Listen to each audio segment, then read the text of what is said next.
Mr. Sweeney's absent, Mr. Winograd, and Mr. Williams. Here.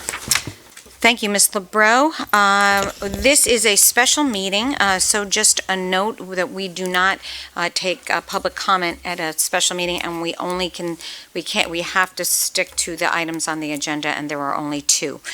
So the new business is, first of all, thank you all for being here, and I see Commissioner Hall here. I don't know if we have any other. Hoffman. Oh, Hoffman's here. Yes, I'm sorry. Yeah. Thank you so much. I'm sorry.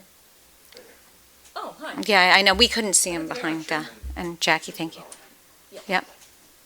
Okay, so Commissioners Van Dyke, Hoffman, and Hall are here.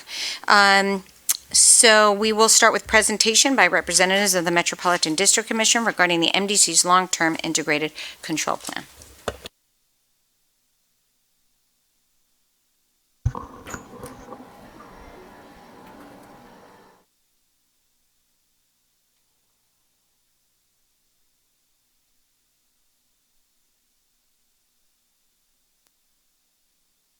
All right. That was very easy. Success. Thank you for having me tonight. Scott told me to keep my comments under an hour and a half, so hopefully that'll be short enough for you. So I'm just going to give a quick overview of the integrated plan. I'll move fast. Obviously, at the end, we'll have questions, and we have additional slides in the back. If there's comments on certain things we think that might come up, we can go to those slides. But I'm just going to try to give an overview, remind everyone of what we've presented in the past. So quick agenda. We're going to talk a little bit about the progress to date in the Clean Water Project, explain what integrated planning is and why we're headed in that direction, the recommended plan in the MDC's 2018 long-term control plan with the high points, and then I'm going to turn it over to Jason Waterbury from the MDC to talk about financial considerations and next steps, and then lastly we'll turn it over to Susan Negrelli to talk a little bit about water, which would be item number 6. So progress to date, before we started this Clean Water Project, there was over 1 billion gallons of CSO that was being discharged to receiving water bodies throughout Hartford that made its way to the Connecticut River and Long Island Sound. To date, through the projects that we've done, the Hartford treatment plant upgrades, increasing the plant size up to 200 MGD treatment capacity, the CSO separation projects in Hartford, all the sewer rehabilitation that we'll talk about a little bit in West Hartford and other towns, all of that work combined to date, which represents about, a little over $1 billion, maybe $1.2 billion. We've reduced the CSOs down to 490 million gallons, which is substantial. So that's a 50% reduction with the work we've done to date. So we're a lot of progress. In the South Tunnel, I'll mention briefly in a little bit, when that project is done, we will reduce CSOs in a typical year by another 54 million gallons to bring it down to 436. And as the result of this spending, Save the Sound, released a report in fall of 2018. Of course, Long Island Sound covers a lot of different municipalities with discharges, but as of 2018, they were saying that the water quality is improving, so that's good to hear, that the money that we're investing is actually reducing the CSOs to the system, and we're actually seeing the benefit to Long Island Sound. So what has been completed in West Hartford to date? Significant amount of sewer rehabilitation. That's the yellow pipes on the map here. The green would be the sewers that haven't been rehabilitated yet. It's more than any other town. We'll see that in a little bit.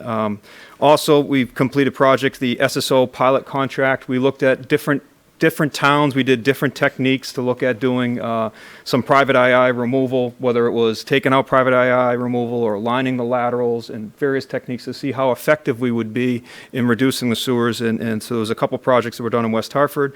The Green Horse Road area we're all familiar with. That project was wrapped up, I think, about 2 years ago.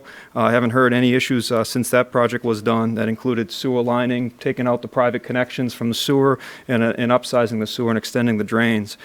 4 Mile Road was a similar project, another area that had been plagued with surcharging from all of the private connections in the sewer system. Another project that was done, I think that one was probably completed about 4 or 5 years ago now. And again, to my knowledge, since that project's been done, I don't think there's been any reported backups since, and that used to be reported pretty significantly. Montclair and Lynbrook Road, West Hartford, and hopefully will be theirs. These repairs are in Hartford, the two pictures that you see, two substantial ones, one on Capon Street, it actually collapsed twice, and then Homestead Avenue was a significant repair where we had the road shut down for a period of time. And we've done, as part of the consent decree, we were required to televise all of the sewers. And as part of televising that, we wound up finding out that we didn't know before. We had $450 million worth of repairs throughout all of the 8 towns. And again, a lot of them being, some of them being in West Hartford and all of the towns. And then you have the emergency repairs that I mentioned, 2017 through 20, 20 with the budget, but about 25% of those emergency repairs have occurred. The budget spent has been in West Hartford. So West Hartford sewers, I don't think this is any news to anyone, but we've known for a while that it is a very excessive infiltration and inflow that is getting into the sewer system. It is, the leakiest sewer system that is in the MDC's system. So the flow is getting in there in 2 ways, is inflow and infiltration. Inflow comes in from like catch basins and brooks and roof leaders and things like that. And then infiltration comes in, that's groundwater that's coming into through the cracks of the sewer pipe or manholes or the service laterals. So to give a little indication of flows, the dry weather flow for West Hartford is about 8 million gallons a day. That 8 million gallons a day includes the infiltration. The sewer flow is closer to about 4 million gallons a day. So on an average day, about half of the flow from West Hartford is actually groundwater infiltration. And then when it rains, wet weather flows can spike as high as 69 million gallons a day. And that is significant. EPA standards typically say that about 4 times the average flow, the dry weather flow, the average sewer flow is anything above that is considered excessive. So the flows that are coming from West Hartford are very excessive. And so these flows, all of them, they go to Hartford into the CSO system and make their way to the Hartford wastewater treatment plant. The graph on the right shows the distribution of private versus public. Because we've done the 36% of lines, about 36% of the sewer mains to date, we're finding now that the sewer mains and manholes are only about 40% of the infiltration and inflow that's coming into the system, and more than half of it, about 60% of it, is actually coming from the private connection, whether it's the laterals, the laterals, the private connection right at the sewer main itself, or private sources such as roof leaders, foundation drains, and sump pumps. We've done studies in West Hartford, and about 75% of the houses that we've found in West Hartford have either a foundation drain, a sump pump, or a roof leader. So it's a significant amount of West Hartford buildings were built that way. So how do they come in? This graphic shows you a sewer main down the middle of the road, and then a storm drain on the right-hand side. Some streets, as you know, have storm drainage in West Hartford. Some don't. Some are undersized. Some are adequately sized. Obviously, CDM Smith is also doing a study for West Hartford to look at the center of the town, to look at streets that don't have drainage, and the drainage that is there, whether or not it's adequately sized or not. And we'll be finalizing that pretty soon, at least the first area. So in areas where there is a drain, obviously the catch basins would be tied over to the storm drain, but we also would need to take over the private connections that are in those houses. The sump pumps, the roof leaders, all of those need to be directed over to the storm drain. They don't belong in the sanitary sewer. And then the MDC, I'll show you in a slide later, we're planning to continue to rehabilitate the sewer system, so to take the infiltration out of the leaky sewer mains and manholes. And then there's also the laterals that need to be addressed as well, so with the lateral lining. So integrated planning, basically, I know I've shown this slide before, but we basically submitted 3 large reports to DEEP. We called them volumes. Volume 1 is what was referred to as the needs assessment. That basically was what was all of the things that the MDC needed to do in order to maintain their existing collection system. So it didn't consider at all the CSO work.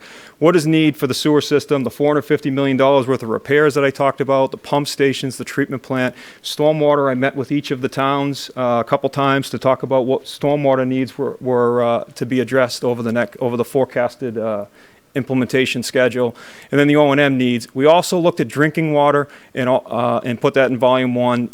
DEEP and EPA require drinking water to be considered separately as opposed to combined with the sewer and stormwater system. So that was all in Volume 1. Then in Volume 2, it was a standard CSO, Combined Sewer Overflow Long-Term Control Plan update, where we were looking at a whole myriad of alternatives to address the combined sewer overflows that are in Hartford. And what we looked for was projects that address both a need and as well as the CSO objective. And then we tried to score those high. Projects such as sewer rehabilitation, which is a recurring theme throughout. All of this rolled into what we called Volume 3, which actually did the affordability analysis, given all of the money that was needed to be spent, and developed a long-term schedule. It wound up being a 40-year schedule. So for II reduction, which we'll see as a baseline recommendation, going obviously along the left-hand side is all the different towns. I'll use West Hartford as the example. You got the miles of sewers, 223. 36% of the sewers have been rehabilitated to date. What we're recommending going forward is another 43% of the sewer system to be rehabilitated for a total of 79%, which is a higher percentage than any other town in the district.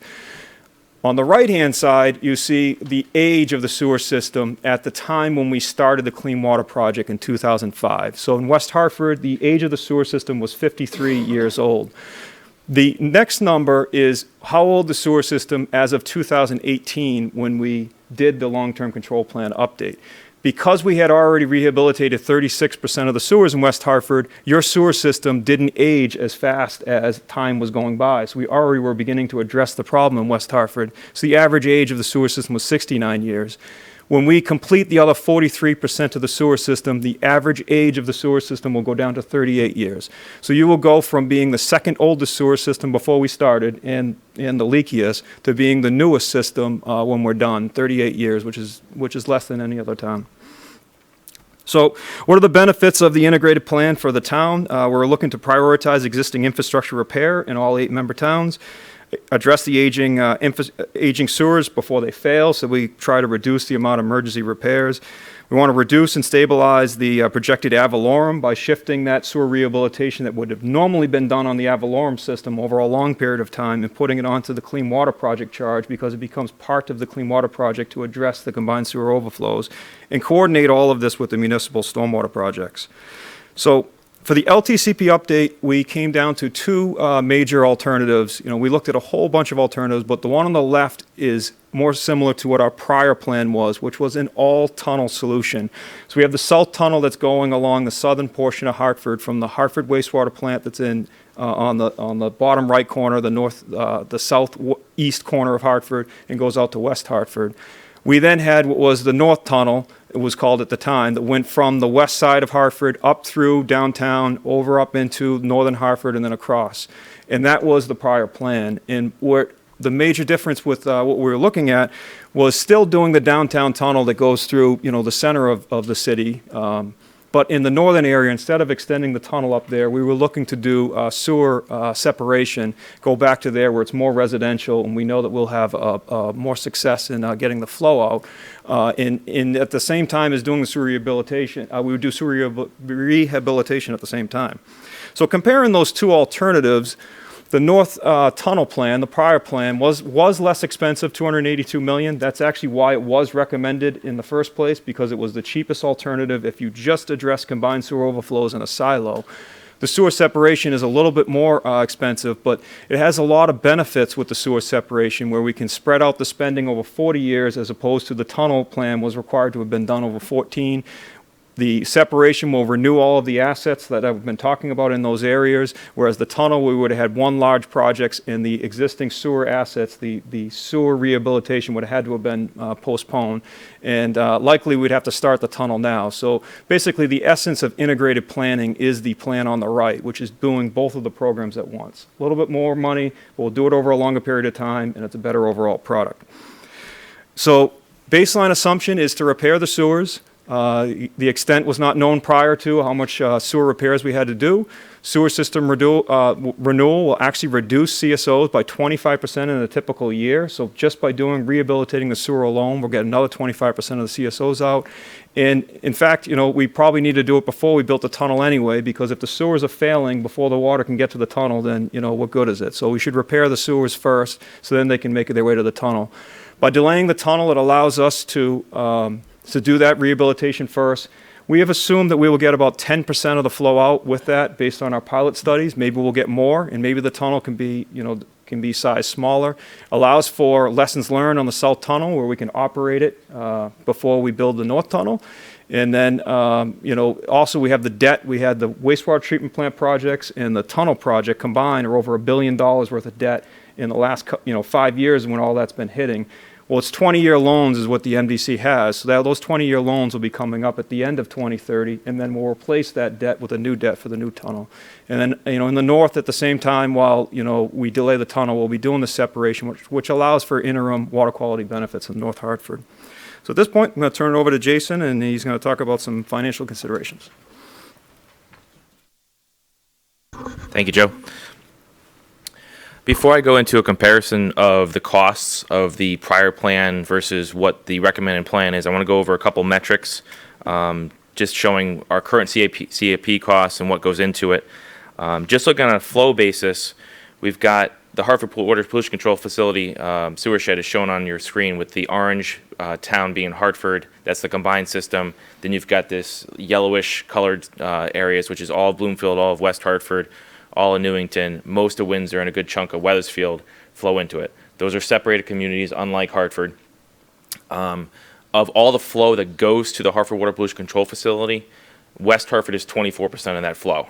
And why that's important is when I go into a couple other slides or even talk about the emergency repairs, a lot of the emergency repairs, like Capon Street, were in Hartford. However, 24% of the flow going into that system is coming from West Hartford. So the emergency failures in Hartford do impact West Hartford.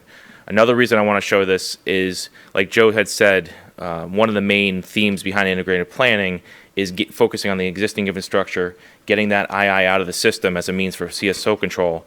Well, one of the easy targets, or one of the biggest targets for II control is the town of West Hartford with that large spike. So you're killing two birds with one stone. You're reducing your emergency repairs is one of the goals, which I'll get to. And you're reducing that excess water that goes into Hartford, which then becomes a means of CSO control. Another metric, looking back over the last couple of years, is the backwater valve program and the private property inflow disconnect program. This is a good indicator of the II response in West Hartford and Hartford and the other towns. Normally, I would expect Hartford to have a high percentage here because that is the combined system. However, over the last 10 years, West Hartford is more than triple the amount of response to Hartford, and that's because of the excess connections that Joe had referenced. Some of the other costs that go into our CIP that are part of a CMON program are the fats, oils, and greases, the sewer inspections, the sewer cleaning, and then the rehabilitation of excess sewers.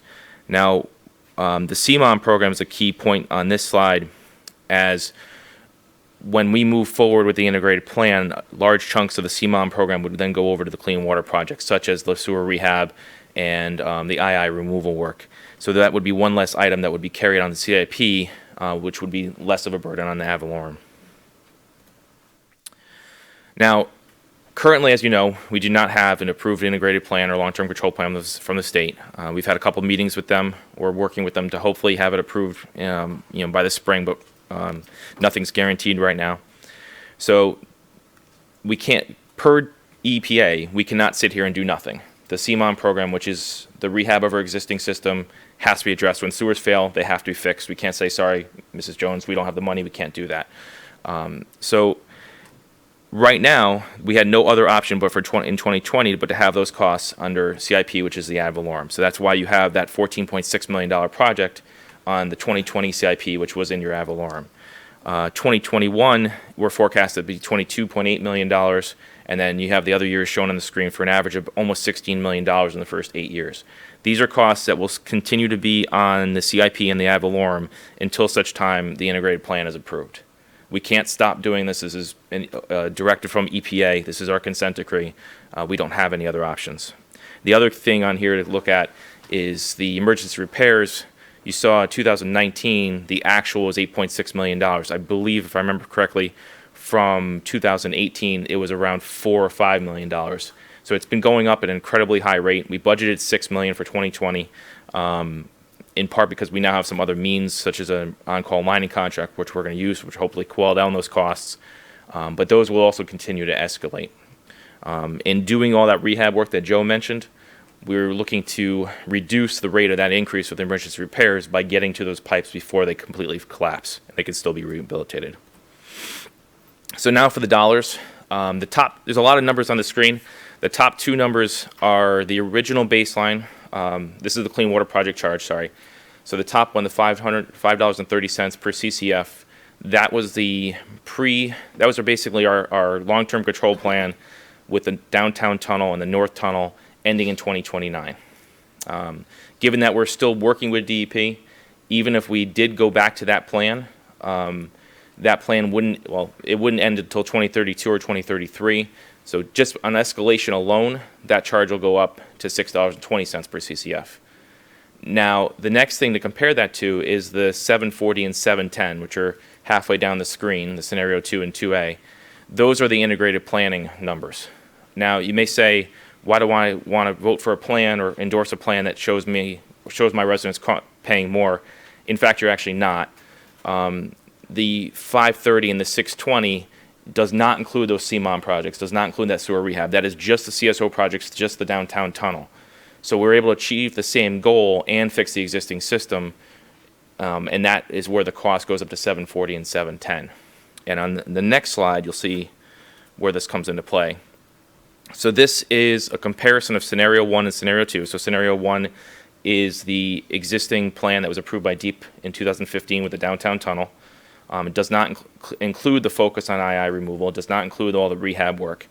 That plan has, for each year you have the green bars, which are the ad valorem costs that each average resident would pay, and then the blue bars are the Clean Water Project charge on the water bill that each average resident would pay. So the scenario 1, starting in 2019, was about $681, and then if you went to 2020, you're at $748. Now, scenario 2 includes is the integrated plan, where more of that work gets transitioned to the Clean Water Project charge because it's a means of CSO control and SSO control. So you'll see that as you go over time, 2060 is the last year on the right, the scenario 2 plan is cheaper total for the customer at $2,111 compared to $2,417. And you'll see the Clean Water Project charge is increasing over time, but the ad valorem piece does not increase nearly as fast in scenario 2 as it does in scenario 1. And that's something important to keep for the towns. I'm not quite sure what happened to this slide. Oh, there we go. Sorry. Oh, there we go. Technology confuses me. The purpose of this slide was to show the aggressiveness that the district has had in achieving state grants and loans over the course of the project. When we started in 2008, we expected that we would be bonding ourselves 2/3 of the program, 66%. In reality, we were going to be right around 40% bonding ourselves, with the grant portion being 23% compared to the 18% we had originally budgeted. So that is another means of the district is been very aggressive in obtaining these grants and loans and keeping the cost for the customer and the towns down. So moving forward, so far 6 of 8 member towns and soon to be 7 have passed resolutions of support. We've also got a couple recent letters of support, most recently Newington, which I think is in front of you. Why that's important is as we're working with DEEP to get this approval of the integrated plan and long-term control plan, it's important to hear from each of our member towns that they're on board with us and they agree with the plan. The current schedule that we're presenting in our plan assumes that we will get approval by the state the middle of this year. Delays beyond the middle of this year will probably set us back a year or two in our actual schedule for overall projects. So rather than completing our program in, say, 2036 for the CSOs in the North Branch, it would be years beyond that if that approval doesn't happen by the middle of this year. So we're reaching out to you to help us in getting this endorsement, this support from the state. Let's see here, let's skip out here. Whoa, Nick, I might need technical support here. Yeah, there we go. Where are you going, We have a Susan? number of questions that were I don't know which ones we're going. regarding Okay, so water rates, so we knew that we would. this one. Are they in order? Yeah, no, I'm going to flip around a little bit. All right, I'll leave it like that then. Excuse me, Susan. So in addition to the integrated plan, Matt, you forwarded some comments and questions regarding water rates, and I know the discussion about the economic development rate was an issue. So Susan Negrelli is going to talk about some of those issues. Okay? Director, Scott Jellison, CEO of the MDC.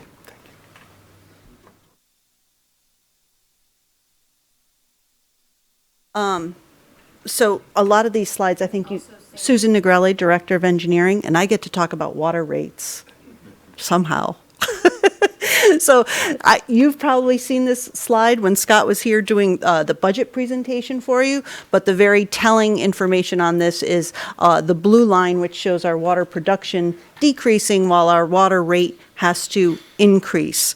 And I'm going to jump around a little here because this was from a previous presentation, but this is with the declining water sales. You know, half of our increase that we had in our water rate this year, going from 19 to 20 to 47 cents, half of it is due to the decrease in consumption and how much water we're actually selling. And then you can see the breakdown, and these have been shared before with you, so I don't want to get into details about OPEB and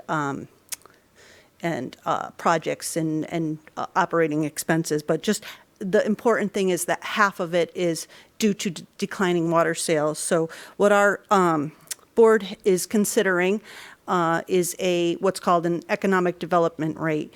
And I'm going to go ahead to, I don't know which. We're going to look here first. Again, when we were doing our rates this year, there was a lot of information about our MDC and our high water rate, and we have been trying to show people, legislators and our towns, when we've been going to them, that compared to there are 4 major water companies in Connecticut. Connecticut Water and Aquarian are private companies, and Regional Water Authority in New Haven is similar to us in size, although they are just a water authority and not a water and sewer like MDC. So somewhat similar for the water business, but you can see that our water rate in 2019 and even when we go to 2020 is much less than the comparable sister agency in Connecticut in New Haven. So wanted to share that with you as well. They have what's called an economic development rate at Regional Water Authority. It's to entice people to come to their area and use a certain amount of water, and they get a discount on it. We are in the midst of trying to propose something similar. And I want to, these numbers, there's a lot of numbers up there. What this is trying to show is that if we had implemented the economic development rate, the new economic development rate, and Niagara took the full consumption that they were originally going to take from us when they first were moving to the area, you know, we would see an increase of $1.9 million in revenue, which would have been an 11-cent reduction on our current water rate for 2020. So just showing you some numbers of how we are looking at moving ahead with a rate structure such as this to entice larger users in our area to use more water. There's been some questions as well regarding what happens, or this was way back, but we don't have enough water. Why are we encouraging them to use our water? You know, MDC has a very robust supply system. Our safe yield is 77.1 million gallons per day. The safe yield is what can safely be withdrawn from our system, our reservoirs, even during a very moderate drought. So our safe yield is 77.1. We're producing now about 46 million gallons per day. We have a huge buffer there. We can sell an extra 1 million gallons to Niagara or some other agency that would move into our area.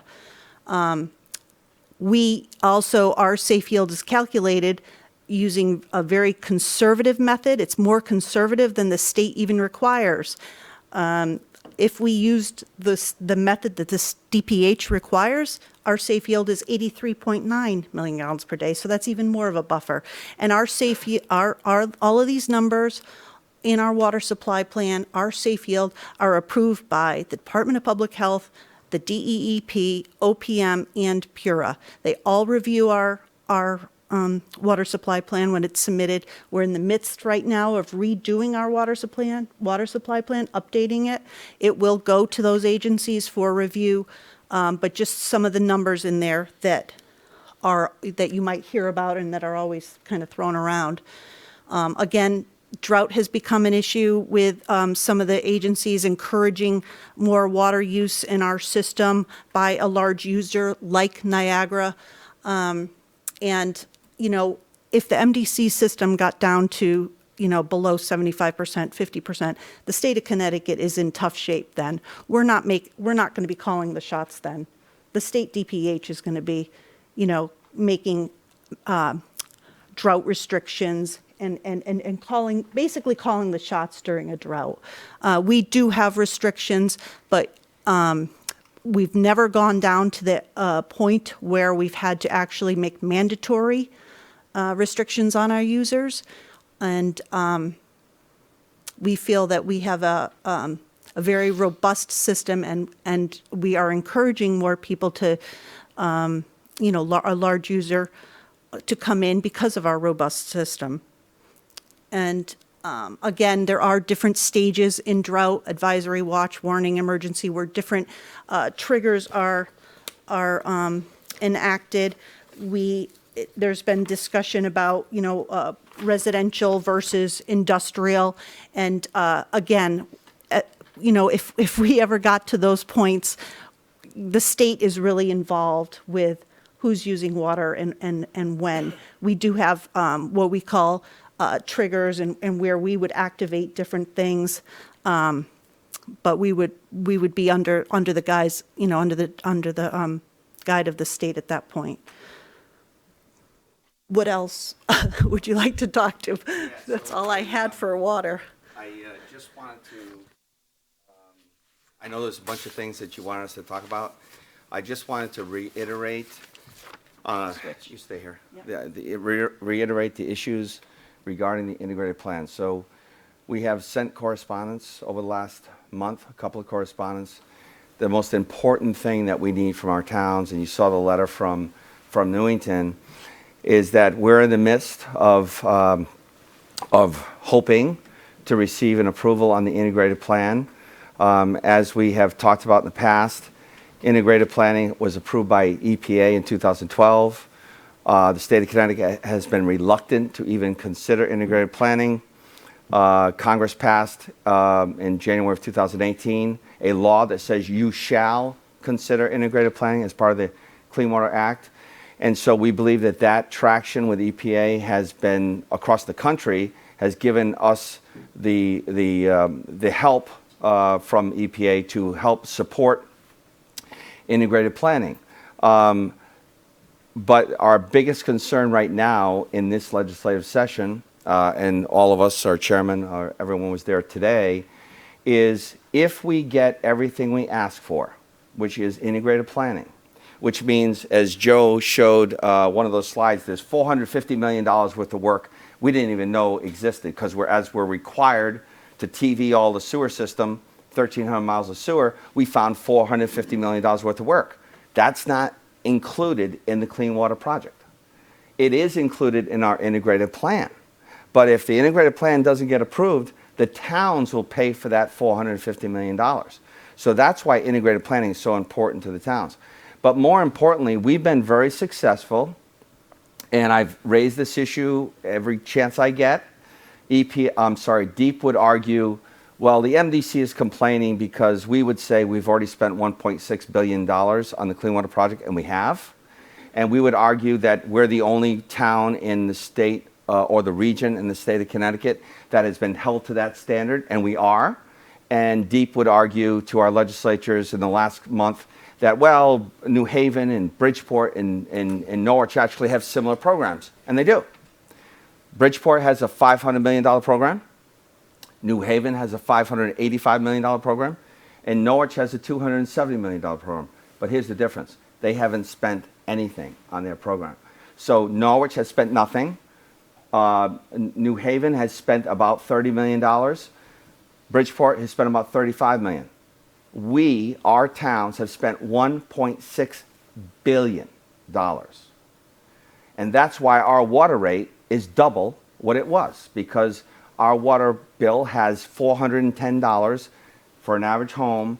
That has nothing to do with the water, has everything to do with the Clean Water Project. So our challenge is to get the integrated plan approved as quickly as possible, because, as Jay mentioned, we have two mandates. We have the state of Connecticut mandate, which is really Hartford, and then we have the EPA, which is our other 7 towns. So what we're trying to get approved right now is to get approval through referendum and through our towns to spend another $1 billion, which will total the $2.6 billion. And that is going to basically take our clean water surcharge that's presently at $4.10, and as Jay mentioned, will go up to about $7.50. It all depends on when we get the approval, how long it takes, and all that good stuff. But if we get everything we want from the state and the grant and loan that we need from the state, it'll still be $7.50. Versus if we get no grant and loan, that number can go up to as high as $13, $12.50, $13. So we have gotten the MDC and our member towns to spend $1.6 billion. And now the question is the state of Connecticut going to pull the grant and loan money away from our region because they need to share it with New Haven and Bridgeport and Norwich? Well, our argument is no one else has spent $1.6 billion to date. We can't just stop. If we have to continue on, it's going to have to be paid for by our water customers, and their rate's going to triple. So we did the right thing, the region, the Hartford region, we did the right thing. We invested the money. We deserve the right to get the grant and loan that we thought we were going to get when we started this project in 2006. And if New Haven has to wait, and Bridgeport has to wait, and Norwich has to wait, so be it. But we want to make sure in this legislative session that not only do we get the integrated plan approved, but we get the grant money that we need to keep the project affordable, because, like I said, New Haven is going to spend $500 million. They spent $30 million to date. It will take them 25, 30 years to spend that $500 million. We've already spent 1.6. So it's really important to get our towns and our legislators to say to DEEP, the MDC is going to do the right thing. We're going to spend that additional $1 billion that is not yet approved through referendum, but we want the grant and loan that was promised when we started this program in 2006. That's the most important thing we can do in the next 3 months. And that's what we're asking for. And that's what Newington did, and my understanding is Weathersfield and Rocky Hill will do the same thing next Monday night. As part of that email that I sent out, as most of you had seen that email, we've been arguing with the state of Connecticut since 2016 about the landfill. The landfill is a rate structure that's been in existence since 2007. The state of Connecticut owes our member towns $13 million, period. We are not a groundwater company. We're not a contaminated groundwater company. The landfill is discharging contaminated groundwater to our sewer system. Our towns are paying for it, and we have a rate for that. And unfortunately, the MDC in 2007, when it was implemented, and it was implemented only because we got whacked with an $800,000 fine from EPA and the state of Connecticut because they wanted us to fix our sewer system, and they wanted us to remove stormwater, and as we say, I&I, infiltration and inflow. Stormwater's bad in the sewer system. Get it out, right? Contaminated groundwater, we don't want it all. But if DEEP has to issue a permit for whatever reason for a gas station, or Triumph, which is right here in West Hartford. Triumph, right here in West Hartford, is discharging contaminated groundwater and has been paying the MDC the same rate that everyone else is paying. We just want them to pay that rate. They don't deserve to say, one, we don't have the money. They don't deserve to say we're the state and we don't have to pay you. There's your ad valorem. So we sent this around in my email, and I showed this, and this is the $13 million. So the state owed us up until 2018. They owed us $4 million a year, which now represents $13 million. But in 2018, 2019, we changed the rate structure to be fair to the state and to be fair to Pratt & Whitney. We have a graduated rate, so it was 13 cents per gallon for contaminated groundwater. Now it's 13 cents for the first 25,000 gallons, then it goes down to 7, then it goes down to 5. So we basically cut the rate for the state of Connecticut at the landfill from $4 million a year down to 2, and Pratt & Whitney from $8 million down to 3.6. Pratt & Whitney's paying. We have 10 other customers that are paying this rate. The state just refuses to pay. But this is, West Hartford would receive more than $3 million. And the smallest contribution would be to Newington, which is about $800,000. That's what the ad valorem would have been to our towns in 2020, 38 million versus 51. That's what the rate would have been to your town if we were to receive the monies owed by the state of Connecticut.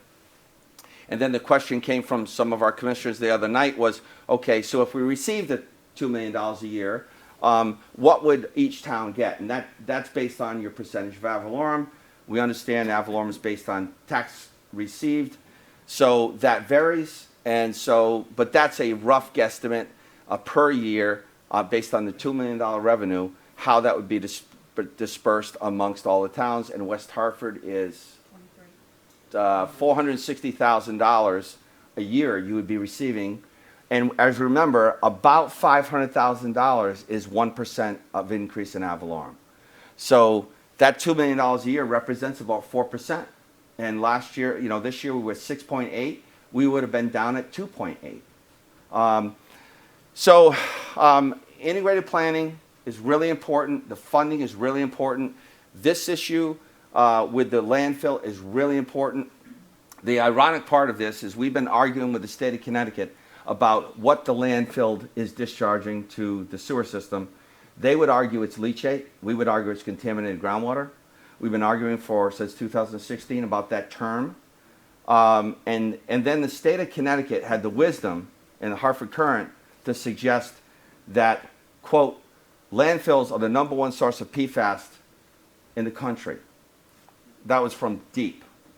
So now we could argue what leachate is. We could argue what contaminated groundwater is. But we all agree PFAS is contaminated groundwater, right? And so based on their perception of what a contaminant is, we know that the landfill has the highest amount of PFAS. We're getting 90,000 gallons of water a day from the landfill. I just had a conference call with NACWA and EPA yesterday. Obviously, PFAS is becoming a major issue for everyone across the country. And the challenge is PFAS has been deemed by the Congress as, just like integrated planning, it's been considered to be, it must be included as part of the Clean Water Act. And what does that mean to me? When they say those words, Clean Water Act, that means regulators can tell wastewater treatment plants like the MDC that it's your problem to deal with PFAS. And that means it's going to be our 8-member towns that have to pay for PFAS cleanup instead of the 80 communities that use the landfill over 40 years. So it's really important. We're pushing back at the legislature. We're pushing back at the federal level to say if a facility has PFAS, like a landfill or any municipal industrial facility, it should be treated at the location, point discharge. And we want to make sure that our 8 towns don't have to pay to clean up the PFAS that is within that 90,000 gallons. So that's above and beyond this 13 million. That we don't even know what that number is. We don't even know. There's no regulations to clean up PFAS. We have no idea where this is going. All as I'm concerned about is I'm seeing the direction that the governor has a task force, and they're starting to push in the direction of we're pushing towards we call it POTW, the wastewater treatment plants will be responsible to fix this. Instead of the people who are actually generating the PFAS, let them treat it at the site. Pratt & Whitney, they have an industrial treatment plant at their facility, and they treat about 400,000 gallons a day, and they treat it and discharge right to the Connecticut River. We want that kind of a program for PFAS. We don't want to be responsible for cleaning up PFAS. So with that, I'm going to open it up to questions, anything you'd like to talk about. We can't talk about anything because we have to stick to our agenda, but I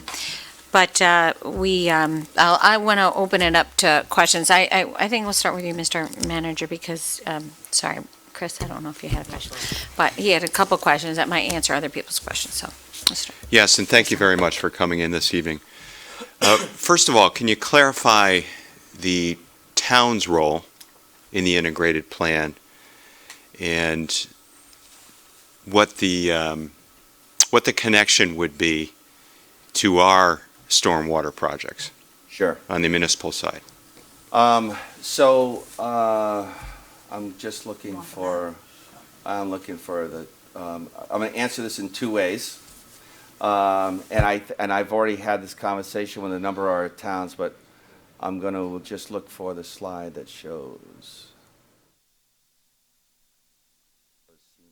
projects. Right there, okay. So if we don't have the support of our towns, you guys are going to pay for that. It's that simple. The longer it takes to get integrated planning, this is not a state problem. This is not a DEP problem. This is an EPA problem. So like I said before, EPA says you'll do X, DEEP says you'll do Y. 2 different issues. All the DEEP stuff is in Hartford. EPA is everywhere else. So while we're fighting about integrated planning with the state of Connecticut, this is mandate out there from EPA that hits our 7 other towns that says you still must continue to do X. And if we don't get integrated planning, our plan was to pay for that as part of the integrated plan because those are all priorities to us. And if we don't get integrated planning, every year that goes by, we're putting 20 some odd million dollars onto Avalorum that we wouldn't have had to. Okay, so that's the first answer to your question. The next question is integrated planning. We know, and I've said this before, West Hartford, all of our towns are built in a clay environment of the Connecticut River. It's no one's fault. The houses were built in the 20s, the 30s, and the 40s. Every house was built almost the same. You look at every town, their foundation drains are connected to the sewer, blah, blah, blah. Right? We've talked about that before. So the facts are, it's no one's fault as to why this is occurring, but we're mandated to do something about it. So our goal is to say, if we get an integrated planning approved, and we use 4 Mile and Greenhurst as a pilot, we said, listen, we want to show our towns, and we did the same thing in Wethersfield, we want to show our towns that here's how we could be partnering with our towns to build a storm pipe in the street. Our biggest challenge is the residents don't have a place to put their stormwater. I've talked to Councilman this morning. This is just a common theme. The density, what happens in West Hartford is the density. It's really the density that changes the difference between Wethersfield and Newington. It's really not much else, but the density and obviously the age of the pipe and the leakiness of the pipe. But the challenge for us is to find a solution for the customer to dump their stormwater into some place other than the sewer, so that they don't have to have a backwater valve, and they don't have to dump their groundwater into their backyard, which pisses off 3 other residents. So if we don't get integrated planning approved, and the towns have to go forward with something, whatever something is, and whether that's MS4 or whether that's just storm pipes in the streets, you'll be digging the street up yourself rather than partnering with us like 4 Mile and saying, let's prioritize. And I know staff, engineering staff has been working with your staff, Matt, and my staff, in saying, let's find the worst places in towns that gets that. It's in all of our towns' best interest. We talked about dry weather and wet weather, right? Dry weather, 8 million gallons a day. Wet weather, 69 million gallons a day. It's in our best interest. It's in East Hartford's best interest to get that stormwater out. Even though it's your stormwater, because they're paying for it, right? They're paying for it through ad valorem, they're paying for it through Clean Water Project. So how do we do that? We partner with our towns. We find and prioritize the areas that are the worst. We build new sewers. We build new storms. We connect the homes to those storms. As Joe LaLiberty said, and Jason, we haven't heard. I don't hear anything from 4 Mile Road anymore. I don't hear anything from Greenhurst. Those are the successes of what we have done as a partnership with our towns. We can't afford, obviously the MDC's budget can't afford to do stormwater in every town. And that's why we did 4 Mile and Greenhurst as a pilot to show the town this can work. But we need, if we don't, your question, your stormwater problem, we've got to get it coordinated with our projects, and we've got to get integrated planning approved so that we can dig up the road once. Lynbrook is a perfect example. Lynbrook, the liner failed. That had nothing to do with your stormwater issue. But Lynbrook, hydraulically, in the town, the elevation of the road in the town, the problem with Lynbrook is it's seeing all of the groundwater from the majority of that watershed above Lynbrook, and it's the sacrificial lamb of the area, and it's seeing all that water, and that's why they're getting the surcharging in their neighborhood, in their basements. It's my phone. So the goal is integrated planning so we can coordinate with your stormwater management program and make sure that we get the grant and loan funding for the integrated plan. Yes, Mr. Hurd. Just a couple follow-up questions on that, and thank you, Scott. So you know the town's long interest in critically reviewing the ad valorem, Right. the member town tax. Yep. You hired Raftelis, internationally known consultant, some years back. They produced a report in April of 2019. There was the user group identified 3 of the 6 options for further study. Raftelis submitted a quote to perform that work. I'd like to know where that stands. Yeah, so we received the report in draft form, I believe it was February 1st. So what we asked them to do, and it was from a meeting with the mayor and yourself, you requested that we do a cost of service component to that. And so that wasn't part of the original proposal. So we added that to the scope. So that has delayed the project. I went through with staff to review that. There's a lot of information we need to give them in terms of how much we actually spent. Jay would say in his presentation, we did X in West Hartford. We spent 62% of our backwater valve program in West Hartford. We cleaned X. We need to gather those actual costs, because what we're doing is saying, okay, and I'm looking for that slide, Jay, where it says you're 24%. Oh, you went past it. Up. Oh, It's this one.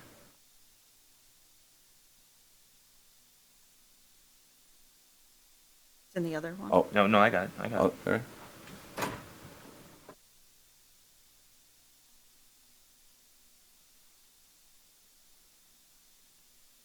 Sorry about that. Okay, so So one of the issues, it would just think about the basic scenario of Avalorum. As we know, West Hartford pays more in per CCF, per gallon, whatever, however you want to use, whatever terms, for sewer service, and it has everything to do because of Avalorum is based on tax received, right? I just saw an article in, I think Bloomfield, their tax rate they received is 5% higher than it was last year. So they'll pay more next year. Someone else will pay less. So the more taxes you receive, the higher your share of our $51 million is. It's that simple. So the town of West Hartford was about 23.03% of Avalorum this year. So that 51 million, West Hartford paid 23% of it. The question, fair question, that West Hartford has asked is, we want to know the cost of service. You know, okay, so we're paying 23%, but we're only using 16% of the water. 16% of our water is 8 million gallons. 16% of the sewer is 8 million gallons. It should match, right? On a dry day, it should match. And Joe made the point, it's actually 4 million gallons of sewer and 4 million gallons of leaking water that's coming into the system. Leaky pipes is MDC's responsibility. Inflow, which is coming from the homes and businesses, is the town's responsibility. But the point is that they should match. We're selling we sold 45.8 million gallons of water last year, and we treat at the plants, wastewater treatment plants, about the same. So it matches, it should match. The problem is, one of the options in the Avalorum study was, I think it was option B, which was based not so much on getting rid of and having a sewer user charge, but use the percentage of water consumed, right? And I think that was option B. So if we used that option, then West Hartford rightfully would say, well, we should only be paying 16% of Avalorum. But if you look at this chart, West Hartford's paying 23%, but they're actually discharging in the system 24% of the sewer. So what we're trying to do right now with the Raftella study is to gather the data, the dollar data, that can justify and match up with that. That we know that is correct for flow. But what we want to do with the Raftella study is actually calculate the actual cost of that 51 million based on work orders. How many days were our staff out here cleaning a sewer or fixing a repair? So that's what we're doing with our staff so that we can justify and match the 24% of flow to what actual cost did we incur of the 51 million for the town of West Hartford. And that's what we're working on. We're hoping to have it soon. But it's a work in progress. We're going to try and get the draft to the towns in the next month, but we're working hard to get that data to them. Yeah, I'm sorry, I just want to stay with this a little bit longer, Sure. Scott. So the three options that we identified for Raftellus to study further in a phase 2, is that going to happen? Yes, yes. Okay. They have. That's done, Matt. The difference is the cost of service is really gathering. The Raftellus can't do that for us. We have to give that. They have done the flow, and we have given the data to develop and justify that 24%. We need to actually give them the cost for the last couple of years of actually how much it cost MDC to manage 24% of the flow from West Hartford and the other towns. So that's what we're working on. Well, that's good. And something you and I have discussed before, so even with the integrated plan, the town is still going to need to invest millions into its stormwater system. Right. You know, and we have a major study underway. We've got the same consultant working on that study, doing good work. Relief on the ad valorem gives us a funding source, at least in theory, Sure. for our stormwater infrastructure. So, let's just talk about two things. You got Avalorum, and then we have this clean water project. So Avalorum is based on tax. West Hartford's argument would be, we're only using 16% of the drinking water, we're only discharging 16% of the sewer on a dry day. So who really owns the share of the wet weather? Because that wet weather is 24% on average. And so should someone else pay, whoever else is, one of the other 7 towns, pay for the wet weather portion of West Hartford in ad valorem? And I would argue no, that if we want to talk about cost of service, 24% is 24%. So instead of 23%, West Hartford should be paying 24%. But even more importantly, look at the Clean Water Project itself. The Clean Water Project, every other town, so the majority of our work is occurring in really 4 towns. Hartford, as Jay mentioned, West Hartford, Wethersfield, and Newington. No work's going on in East Hartford, relatively no work in Windsor, yet everybody is paying the same on the clean water surcharge in all 8 towns. So that's what regionalism is. Remember in the 80s, I wasn't here, but in the 80s, we spent about $30 million on upgrading the East Hartford treatment plant. Everybody paid. It didn't help West Hartford at all. But everybody paid its share because that's what regionalism is. So the biggest challenge that we have is, if you look at the actual cost of service, we're going to show, the report's going to show that it's costing the MDC and its member towns more in some towns because of the condition of the pipe, because of the inflow and infiltration from that system that's contributing to the emergency repairs and the expenses associated in Hartford, and that's going to be the reality. And then you can argue, if we want to give one town relief, then other towns would say, well, what about relief on the clean water surcharge? Why am I paying in East Hartford $4.10 per CCF when I get nothing from $2.6 billion worth of work? And that's a fair argument. I'm sorry, I don't want to, one last question for now. I just want to make that point again. So the town, we understand we're going to need to make a very sizable investment on our stormwater over a period of years. And relief on the ad valorem would facilitate that investment. Just really want to emphasize that point. So my next and last question, where does DEEP stand on the integrated plan? Are we feeling good about the chances of their approval? And how do we think these models would hold over the 40-year period? So we, as you know, and I've copied the towns on all of my correspondence to DEEP and to EPA. Every time I sent a letter to DEEP on integrated planning, I copy EPA. And the reason why I do that is because EPA is the one who set the guideline. Congress is the one who, in 2000, as I mentioned, January of 18, has said, you will consider integrated planning. The regional director of EPA, DC, has sent a letter to all states saying you must consider integrated planning. The challenge that we have in the state of Connecticut is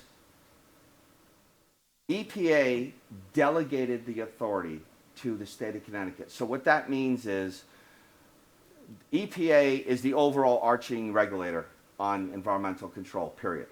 But because a state like Connecticut has enough capacity, and I'm talking about engineering capacity, administrative, bureaucratic capacity to manage a subject, they have delegated that authority to the state. So they've delegated the authority for CSO communities in Connecticut, and they've also delegated the authority on the wastewater treatment plants.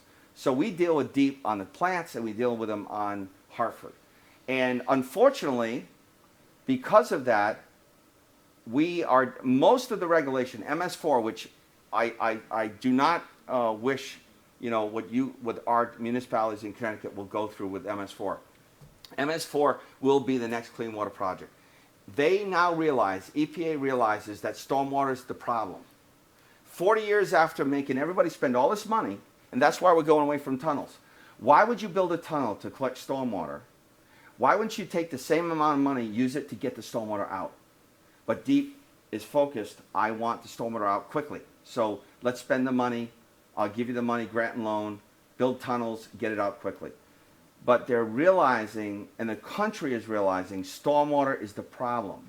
So that's why MS4 is coming around. And it might take 20 years for MS4 to really get hold and really start to implement MS4 mandates like they're doing to the MDC on the sewer side, but it's going to happen.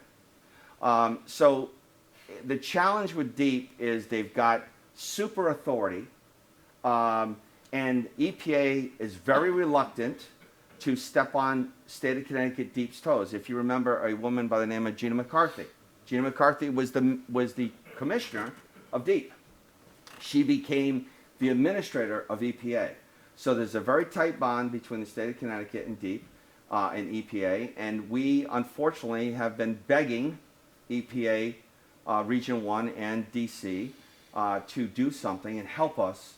And the only thing I can tell you is that the Congress passed the law, the letter that was sent to all the states saying you will insist on integrated planning, and the fact that we've been publicly talking about this for the last 2 years and getting our towns to sign on has been the only thing that has given us leverage with the state of Connecticut.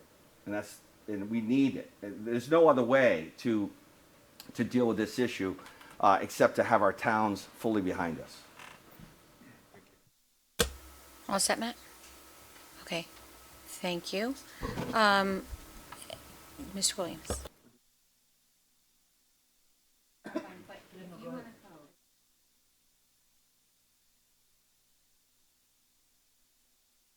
So let me just stay on the inflow, the 24% and the for a minute, and then I have a couple other questions. But so you said that's how you were talking about. That's how districts work, right? When one, we are all in it together, and we all benefit. But then you said we should pay more because we're using more now. The hope is that we wouldn't use more. So what's our incentive to do stormwater if we're going to continue to be charged for? So the problem that if before, this would have been a very simple, median house differences, disparity between the two. So when you talk about getting rid of ad valorem, now you're talking about, obviously, the reason why the ad valorem charge to the Hartford resident is not because they make $30,000. It's because the majority of the tax base is built onto the backs of businesses, so they're paying less of the ad valorem cost in their taxes. But if you go to a sewer user charge, then it's equal, just like the Clean Water Project. Everybody pays the same. So if you can imagine taking I think the ad valorem charge to an average resident in Hartford is about $100, $88, give or take, versus $300 and change for West Hartford. If you took that $88 or $100 in Hartford and doubled or tripled it, now a town, as you remember, the discussion about Hartford going bankrupt. How Hartford goes, we all go, right? So we talked about that. If Hartford residents can't afford $300 a year in ad valorem, right now they're paying $88, then regionalism, everyone's going to pay more. So the challenge that we have in changing today is just history and just the Clean Water Project. It's not perfect, but to be fair to everyone, and again it goes to regionalism, the most amount of work, as Jason mentioned, is really in West Hartford and Hartford. Hartford is paying the most. We've talked about this in the past. There's a true benefit for all of us, meaning all 8 towns, to deal with some form of regionalism when it comes to stormwater. MS4 will explode our towns. Stormwater is we built a 200 million gallon per day treatment plant, and we're only using 45 million gallons of water a day. You know what that means? That means that every day that treatment plant is 4 times the size it should be. We only use it 50 times a year. So the other 315 days, we're paying for extra electrical, we're paying for extra maintenance, all of that stuff. Because why? Because DEEP says you must build it bigger, quicker, so you can deal with the overflows, instead of saying, give us 40 years, give us 50 years to get the stormwater out. But now that 200 million gallon plant is there forever. We're going to have to pay for it forever. So we're trying to say, lessons learned, let's get the stormwater out. Maybe that's through some form of a stormwater authority, from whether it's the MDC or somebody, but prioritizing stormwater in West Hartford or in Newington or in Weathersfield is good for all of our 8 towns, because we're building capacity just for that stormwater, and that's a waste of money. I know it's complicated, and I know that, if we had done things 20 or 30 years ago Right. differently, things would be different, and we would be having a different conversation. But, our municipality, our costs have gone up 145% since 2001, 85% since 2011, and almost 40% in 5 years. Unsustainable, absolutely unsustainable. You like that word, Chris. So, and you know what? We have significant wealth. We have significant need in West Hartford. So the numbers don't represent, kind of like the state of Connecticut, in that, you have Fairfield County and you have Hartford and Bridgeport. We have a similar dynamic. So the medians are great to talk about, Right. but our reality is that we have a lot of fixed income that are being taxed for sewer use. And my question is, when you're talking about the integrated plan and funding it through through the ad valorem system, but spread out over time and addressing the sewer system, how do obviously many other communities around the country are going through this same dynamic, and how do they charge their customers? What is done? So ad valorem, as you probably know, is not the common practice. I mean, it was in the day, in the 80s. There was a change, and most people went to a sewer user charge. And if the MDC went to a sewer user charge in the 80s, we probably wouldn't be having this conversation.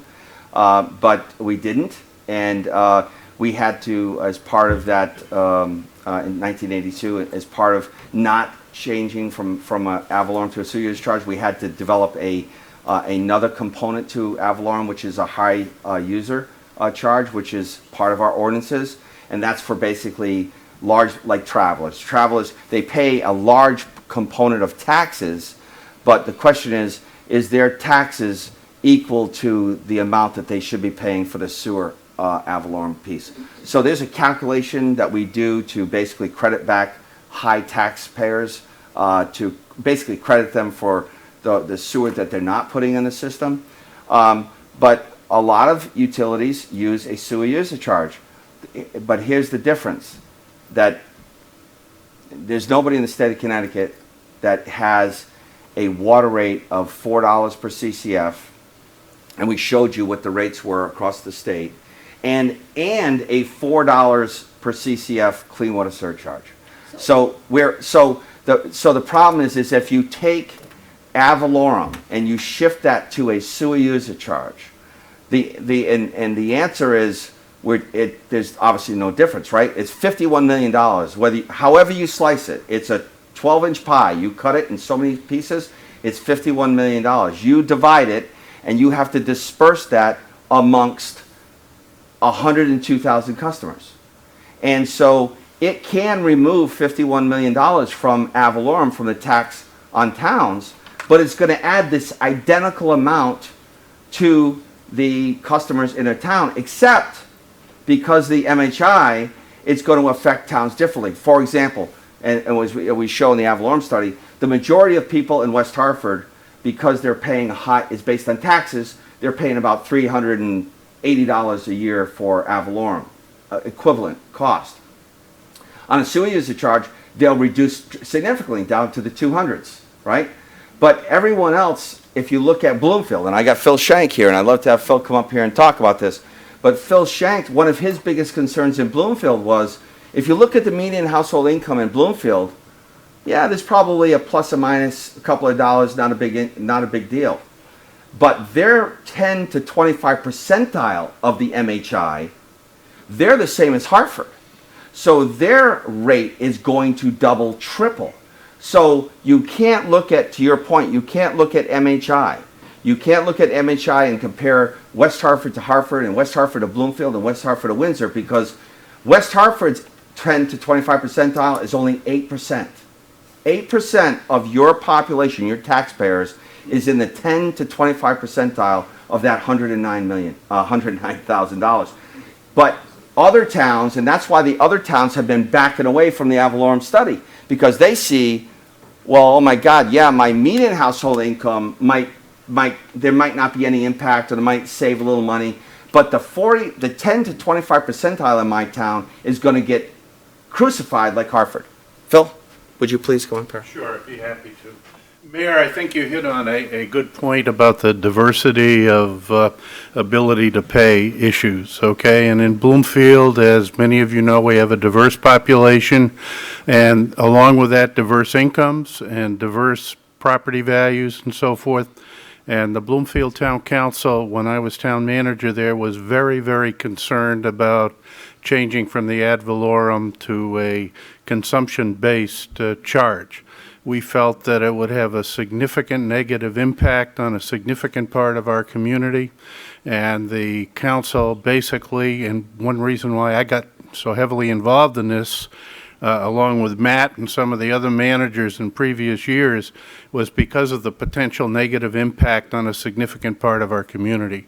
And so while the ad valorem may not be the perfect vehicle for assessing all of us for our waste, it certainly has a disproportionate effect on, in the case of Bloomfield, and I would say most other towns, as you've pointed out, on those individuals who are least able to pay. Right, so 25% of our population has that impact, but we are obviously not supported, and those 25% don't have the same weight as in other towns, which is a problem. Because I do think affordability should apply the same to every community. I do think there's a way to fix that. So again, other systems are, when we talk about affordability, other systems do pay out of their user in a user fee model. So you mentioned the grant and loan program that you are asking for with the integrated plan, and so you're asking for a support for the integrated plan, and you're asking for the grant and loan. What would that mean?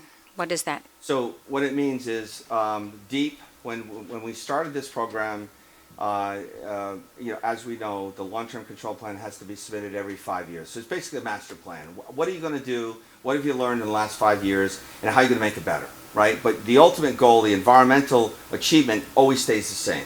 So it's how do you get there better, quicker, and our job is to do it and save money. So we started prior to 2012, and we were doing separation work, and we realized that separation, we were doing 5 separation projects off of Main Street in Hartford, and it crippled the city. And we realized this isn't working. So we started looking at, we had to build a tunnel to West Hartford anyways for the SSO EPA mandate, and we said, well, maybe if we simply make the tunnel bigger, we pick up the overflows in the Franklin Avenue, not separate, but when you don't separate, you don't improve the existing infrastructure. But it helped us get to a quicker solution. We comply with the integrated plan. We comply with the mandate from the state, and it might cost us a little more money. And so that was 2012. We started to address this. We had a little blip in 2012 because DEEP said, no, we want you to eliminate the overflows to Weathersfield Cove, and we want you to eliminate the overflows to the North Branch. That added, pick a number, 300 million, whatever the number was, but it added a number to our $2.6 billion project that we didn't anticipate. When we build tunnels and when we do big stuff like plants, anytime we're building extra capacity and new pipes, DEEP says we'll give you 40 to 50% grant. But in the integrated plan, they're saying, but if you're going to use our money, state money, and we've got all these competing interests, Bridgeport, Weathersfield, New Haven, and Norwich, we're not going to give you 40, 50% grant because you're using that money to fix up your old system. And our argument is, so if we use the money to fix up our old pipes, achieve the same goal, takes us longer, what does the state of Connecticut care? And they care because they're upset that we're going to take longer to achieve the goal. It's that simple. And so we need your help to say, it doesn't matter whether we use the money to fix up old pipes or build new tunnels. I have said this before to DEEP, and it scares them to death. If we do our job right, and we get all of the I&I out of West Hartford, and we knock on every door and say, you can't discharge your storm to the sewer pipe, you're going to discharge it to a new pipe like on 4 Mile Road, and we get all the stormwater out, the tunnel that we're building right now will be dry. You spent $800 million building a tunnel, and the problem is stormwater, and we're just asking them to be smart enough to realize, let's not do that again. Let's use the money to improve the existing system. Can I just say one thing, because there's another piece here that we're missing, and that is a little history lesson quickly. In 1978, we were receiving, and before that, we received a formula of funding from the federal government. We received 80% from the federal government, and we put in 20%. The sewer system worked. We maintained our infrastructure. That disappeared in 1978. 43 years or 42 years later, we're still in a situation. You look at our infrastructure, we haven't addressed infrastructure because of the cost. If we had approached this issue in 1978 when we talked about this 76, this project would have cost us $245 million. The towns absolutely wouldn't go for it. The federal subsidies disappeared and the infrastructure continued to deteriorate. And the amount of money we invested in 1,200 miles of sewer is what we have today. So unless the federal government's going to come to the party with a federal infrastructure program, we're going to be in this continual financial situation that the state and the cities and the towns aren't going to be able to fund. So that's the critical part of what we're talking about here, that the federal government has to come back into this process. 92, 500, or 400 disappeared in 1978. 42 years, we haven't had any subsidies. So you take that into this equation, and a federal subsidy straightens a lot of this problem out. But that's where we are. Yeah, my concern is now going forward, what is this going to do to, I mean, I have to worry about, obviously I'm worried about the region, but I really have to worry about our town and what it's going to do to us. Mr. Williams, do you have a question? Thank you, Mayor. Appreciate it. So, a couple things. I'll just dovetail off what the mayor brought up. So we pay 23% of the $51 million budget, and I think when it's dry, we're basically, our use is 16%. When it's wet, 24%. Well, actually, that's the average. 24% is the average. There's a slide here that shows that. So remember, Rocky Hill and portions of Weathersfield go to Rocky Hill plant. East Hartford goes to East Hartford.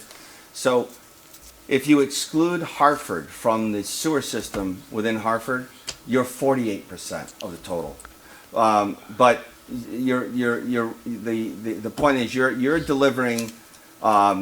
We're measuring on a wet day approximately 69 million gallons of flow. Now here's what happens: it doesn't get to the plant because it can't. Right? Physically, you can't get 69 million gallons. So where does it go? It comes out of people's houses. Rick Bush's house on Lindbrook. It comes out of homes. It comes out of manholes. It comes out of places that it just can't get anywhere. And part of it's going to Trout Brook, and that's why the tunnel is going to Trout Brook. But here's the problem: the tunnel that goes to Trout Brook and it picks up that overflow it can't help Lindbrook, because Lindbrook is too overwhelmed by water coming from too many homes. How many homes? 5,000? 800 homes? So that, we call it watershed. The watershed above Lynbrook, so much groundwater, which is really from the basements and from private property rain leaders, it's overwhelming the system. But the tunnel, that $800 million tunnel, think about it. $800 million was spent on that tunnel, and it doesn't solve the problems on Lynbrook. That's a problem. Right. So whether it's 24 or 48%, that analysis is to wet days. Right. So how many wet days do we have in a year? Well, so that's an average. So that 24% is an average, right? So you're dealing with on wet days, you're dealing with about 50, Jay, 50 days of wet days a year. Yeah, about 50. So 50 of the three. So we spent. Hold on. Yep. Hold on. Sure. Okay. So we have 365 days a year. Yep. Of them, we have 50 wet days. Yep. So the average really isn't, if we're comparing the wet day usage versus the dry day usage, we're still being well overcharged for our usage here in West Hartford. I mean, the dry day is 16%, so that's going to be, 315 days, where the balance would be the wet days, where we're using more. But the average between those two numbers is not, excuse me. Sure. All right. Is not close to 23%, right, mathematically. Well, I would ask you the question. We spent $650 million at the treatment plant for those 50 days. So you're suggesting that you don't want to pay for that? Say that again? We spent $650 million to increase the capacity at the Hartford treatment plant for those 50 days. And you're suggesting because it's only 50 days that you shouldn't have to pay for a portion of that? That's not what I'm suggesting. Okay. What I am suggesting is we should pay a portion for that, but we should pay a portion that's commensurate with our usage overall, which is what this whole thing is, right? 24%. The 24%, if I may, the 24% is an average across the year. It's not dry day or wet day. It's on it's a 3-year average, 24%. It includes dry days, wet days, all days. So we're all on the same page. Yeah. Right. Dry day usage, 16%. Yep. Wet day average usage, 23%. Right. No, the It's an average day. 24% average over the course of 365 days. You average, because remember, 69 million, 16 million, or 8 million. You average over the course of every day of the year 24% of the flow, not 16%. The average day flow from West Hartford is 24% of the flow. Okay. All right. So then if we can go to the slide that has the projected costs of the program for West Hartford. It was just up before. That one. This one? Yeah, the one before. Right here? The bar graph. Oh, sorry. Am I going the right way or no? Isn't it the bar graph for the integrated plan? Yes. The green one? All right, you know what? I'll find it. My question is, do you have a similar slide for all the other 7? Yes, we do. All right. And we have an average. Okay. So the problem is West Hartford is the biggest beneficiary of this. Very simple, because you're paying the most.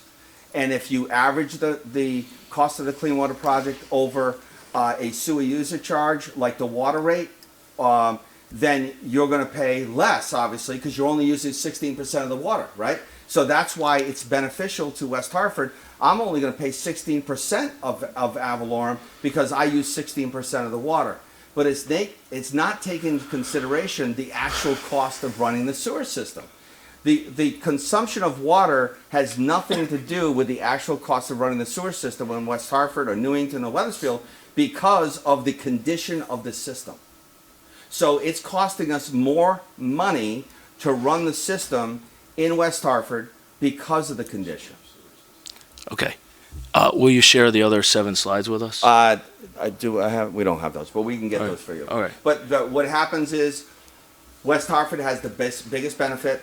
Obviously, Hartford is the one who, Hartford, in the last 50 years, they pay more because the resident in Hartford is being subsidized by business taxes, And so as they pay based on water consumed, they're obviously going to start to pay a bigger share. We're shifting Avalorum onto the Clean Water Project, obviously, so they actually pay more. But we have all of those slides, and we can share those with you. Okay, No that's problem. great. This is sort of a background question because I don't quite understand this. So what I hear is that once the cameras were required to go into the system, we identified, or the MDC identified, the need for repair, I guess, much more than it anticipated, and so given that background, what was the plan, right? Absent the cameras, Sure. what was MDC going to do to ensure the integrity of the system? So 2006, the planning for the Clean Water Project really started in 2004. And you may or may not remember this, but there was a lot of stakeholder meetings in Wethersfield because Wethersfield obviously was seeing the biggest brunt of the overflows into the Wethersfield Cove. So there was a coalition from Wethersfield and from the state legislature and the MDC, and we had consent orders in the past in the 80s and the 90s. And long and short of it was there was an agreement in 2004 that the MDC would build a clean water project that was to they call it near the curve. It's literally cost benefit analysis. And we decided, the engineering CDM said, you should build a 3-month storm. So that's basically a storm that occurs once every 3 months, blah, blah, blah. Smaller storm, right? There was an agreement in 2004 in writing that says the Wethersfield Cove would be designed to eliminate, but it was defined by an 18-year storm. So a storm that occurs once every 18 years, so that's a bigger storm.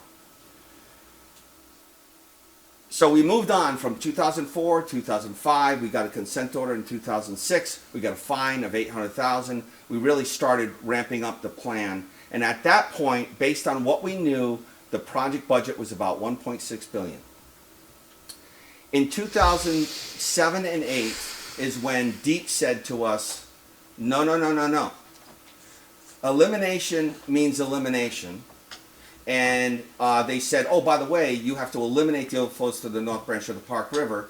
And that's, I've said before, elimination is a different animal. It's a different number. It's not, 100 million, it's 800 million. That's the magnitude of trying to eliminate an overflow versus a 1-year level of control. These SSOs in West Hartford is an example. You need to bring a tunnel to pick up the overflow to eliminate it. So you're talking about an $800 million tunnel. So in that discussion from 2007 to 2008, we were fighting with DEEP about what we agreed to in 2004.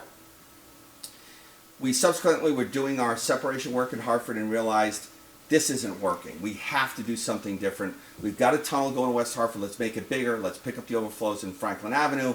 And that's when we submitted our update, our 5-year update to DEEP in 2012 and said, we're going to do X.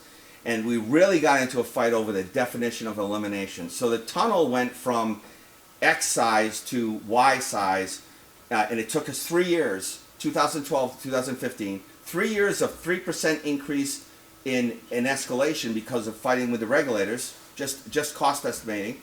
And we finally had to literally block up the 5 overflows on West Franklin Avenue to eliminate the overflows to the Wethersfield Cove. So that's a number. We could argue it was 100, it was 200 million, but it's a big number just to do that. We also finalized and agreed to what we were going to do in North Branch, and it was, quote, eliminate with a tunnel.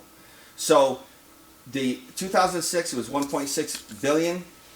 Through the escalation of time and 3% escalation and arguing with DEEP about the definition of elimination for those 2 water bodies, Wethersfield Cove, that added a number.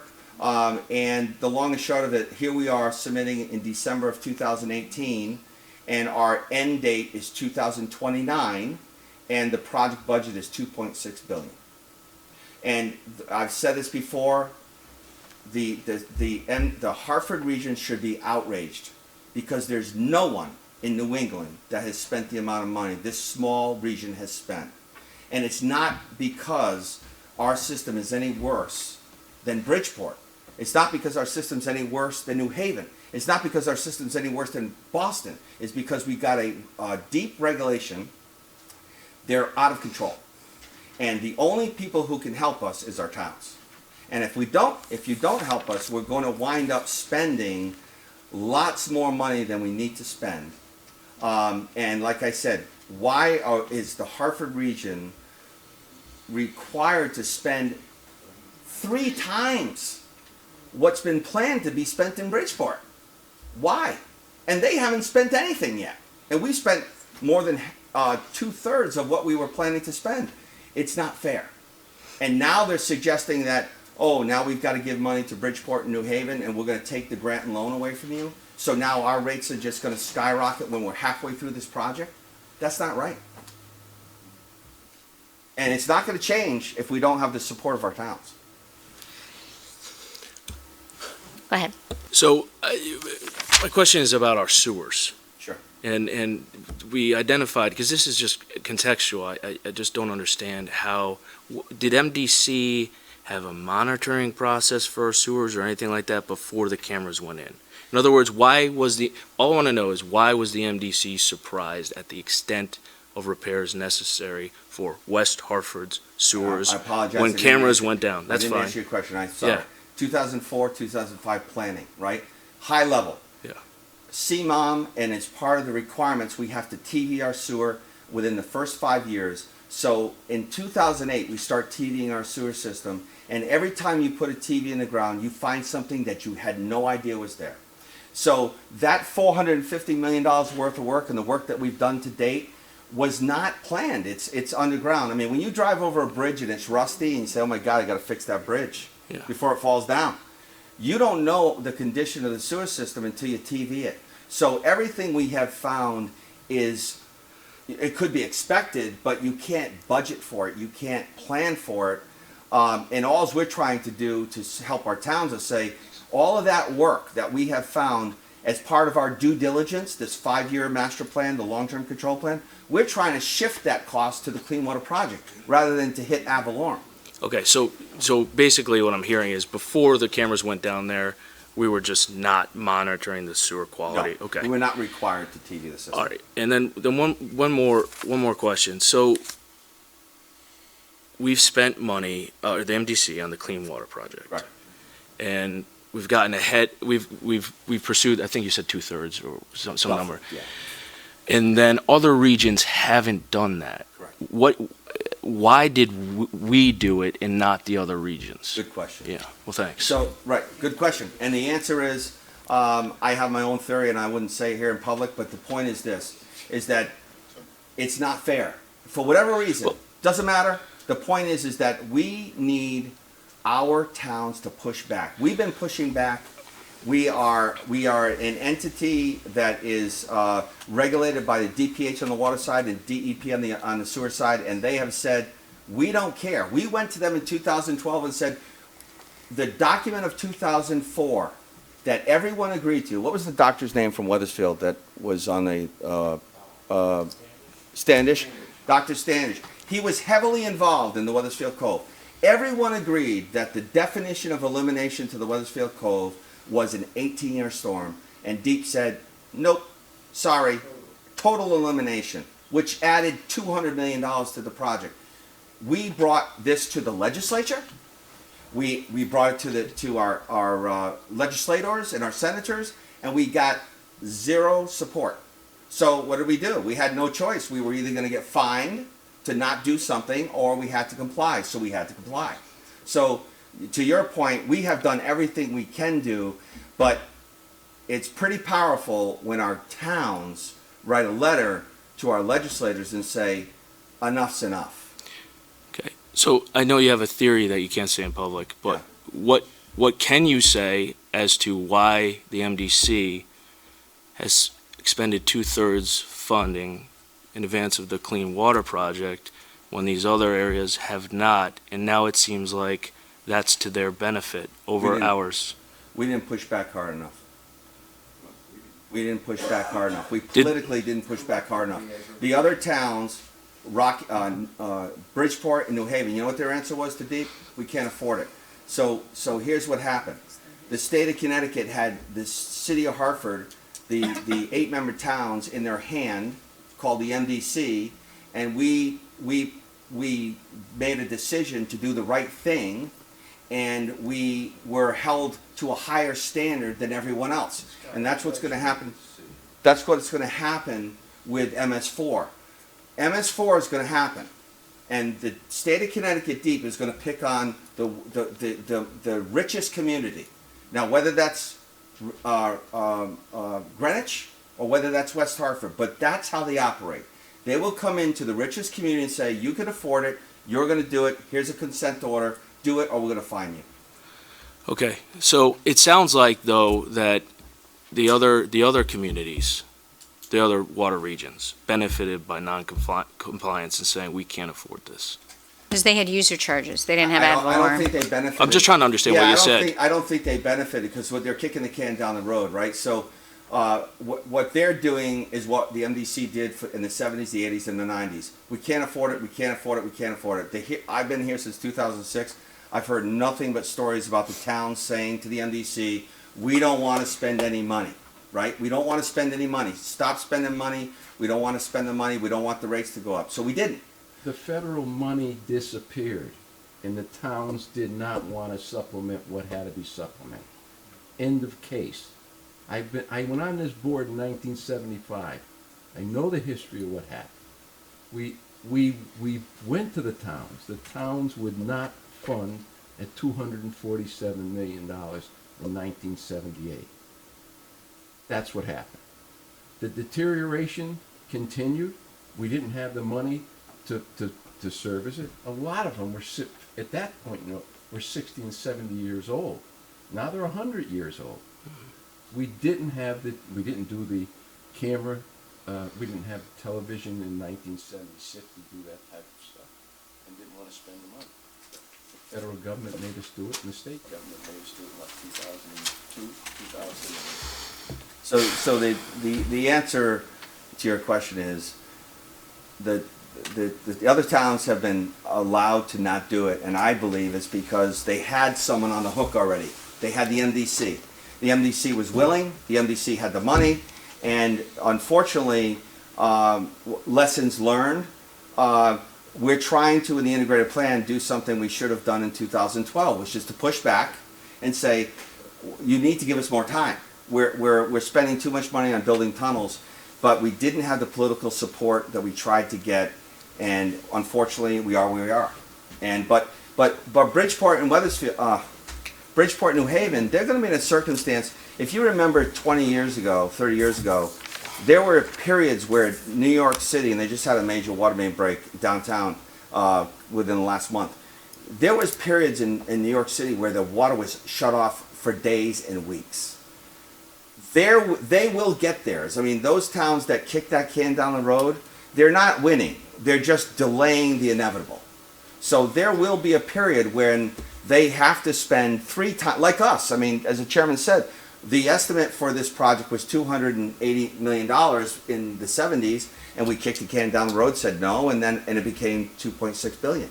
So you can only kick the can down the road so long. Our goal is hopefully to get the state to understand, let us fix the existing infrastructure first before we build excess capacity.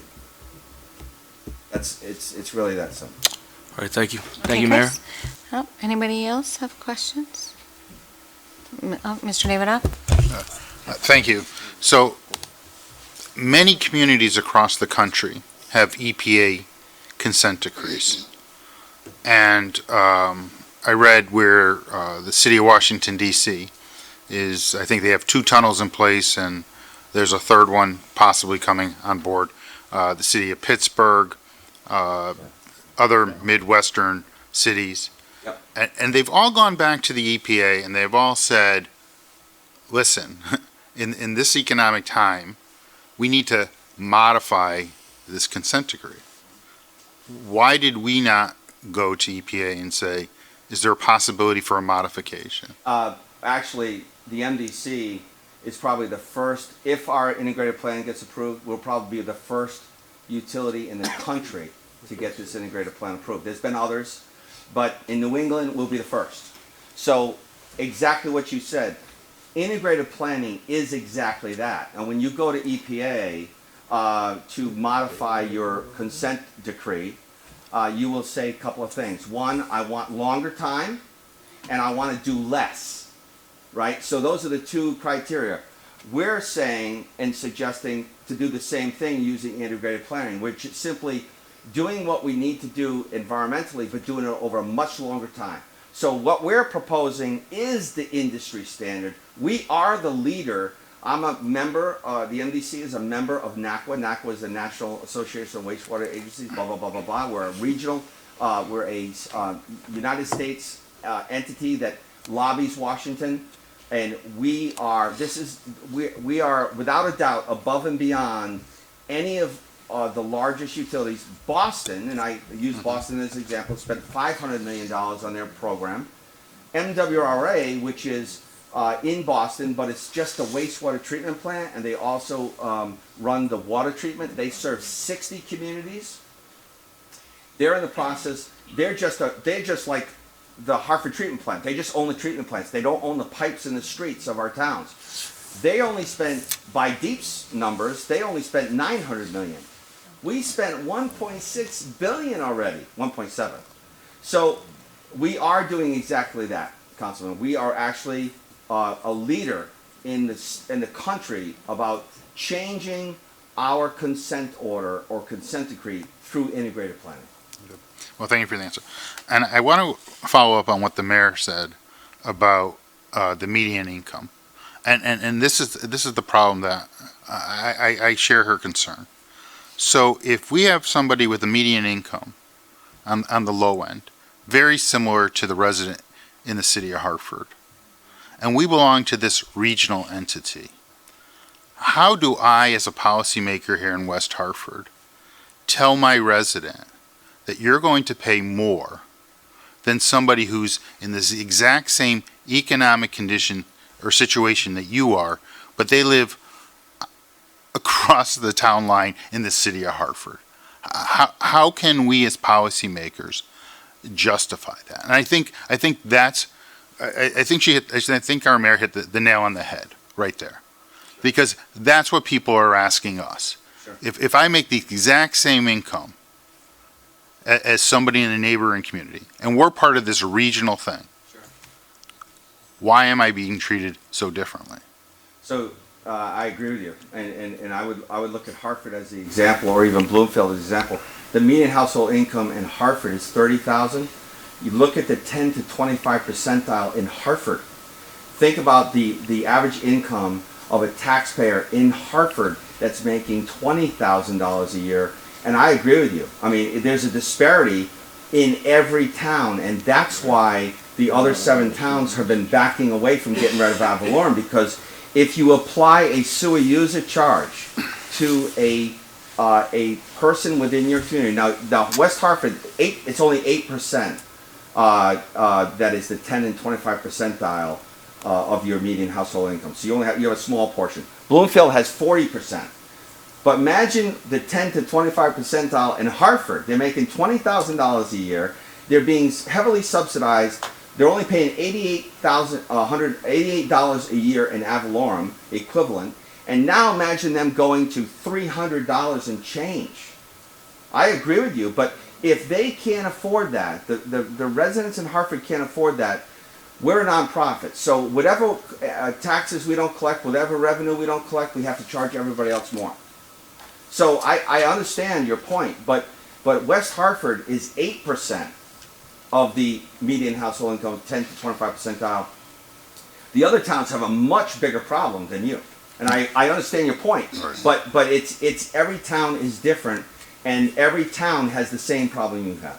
Right. So with that said, that's the weakness of the ad valorem. We've illustrated the weakness of the ad valorem. Is those who are least capable or able to incur the cost, regardless of where they reside in the district. Right.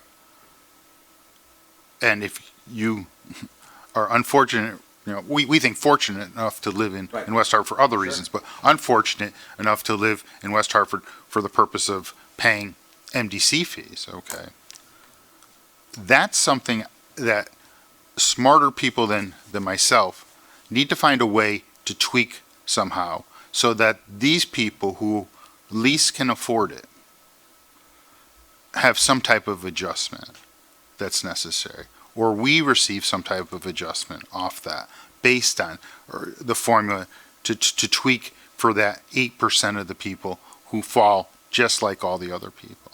Because in some of these other communities, there are people that are in the top quartile, okay, Yeah. who may make more than people that may be in the second or third quartile here in West Hartford. So I'm not a finance guy, but I get the bigger picture of fundamental fairness. And the way it's working right now, it's not fundamentally fair. And I think that's what our residents are saying to us, that there needs to be a funding to pay the expenses of the district. Everybody gets that. But it needs to be fairer.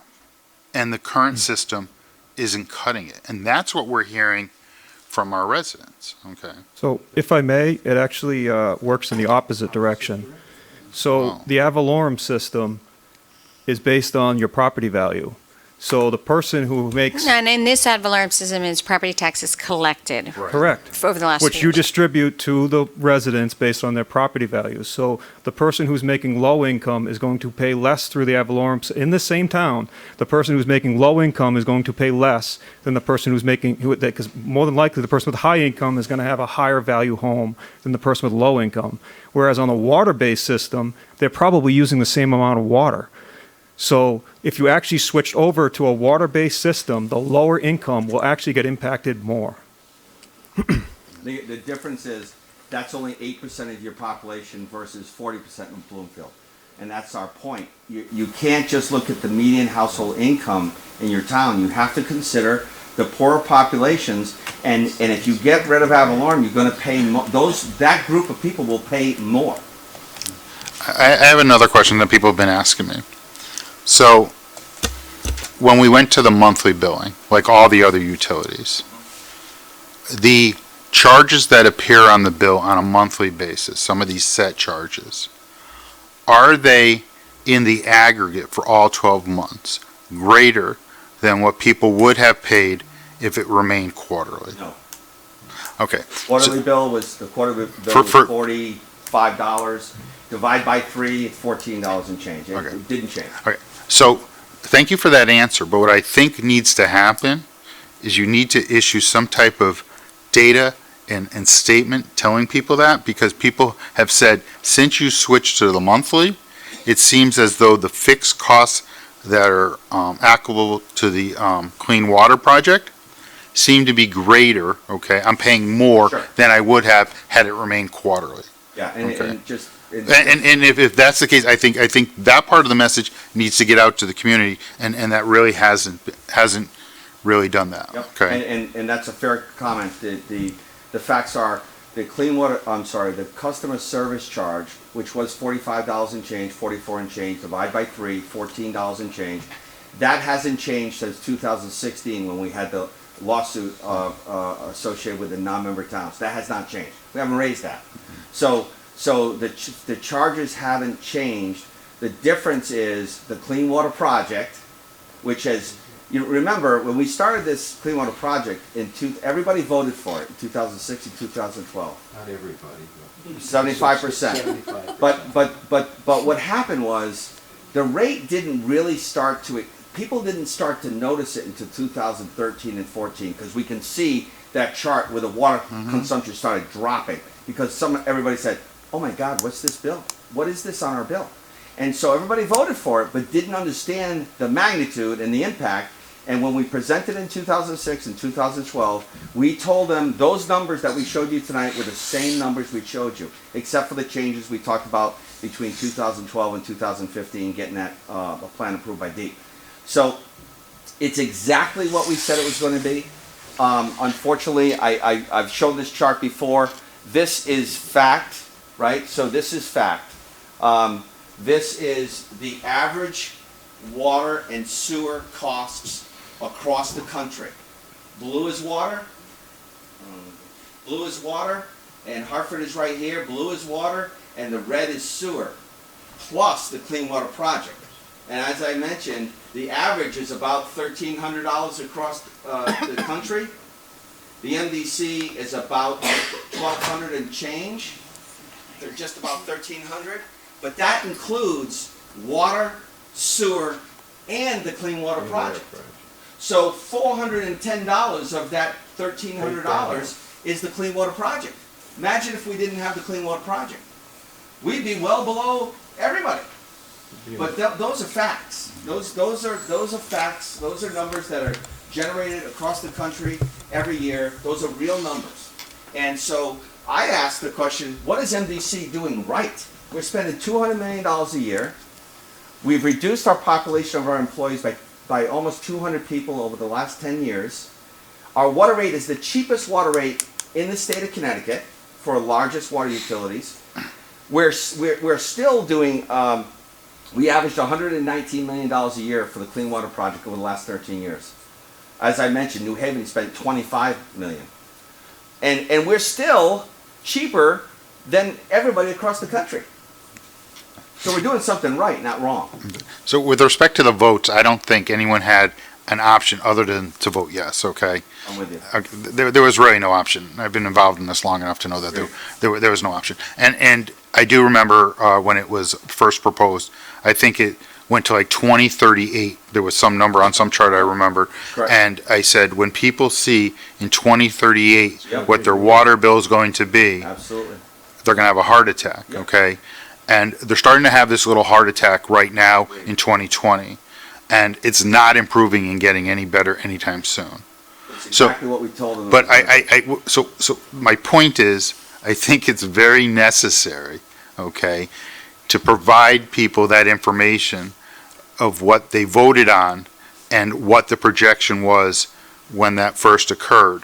Because people are saying to us in the community, I don't really understand how this came, and they just think it's some new idea that really had no facts behind it. But I really think if you went back and you pulled that documentation and you showed that chart again from when that referendum was there, I can remember that slide like it was yesterday. Yep. People will see 2038, it peaks. Right. And then I think it starts to decline. We were Oh, well, supposed okay, to be but- or- completed. We were supposed to be Okay, but I completed. think that's helpful, and I think,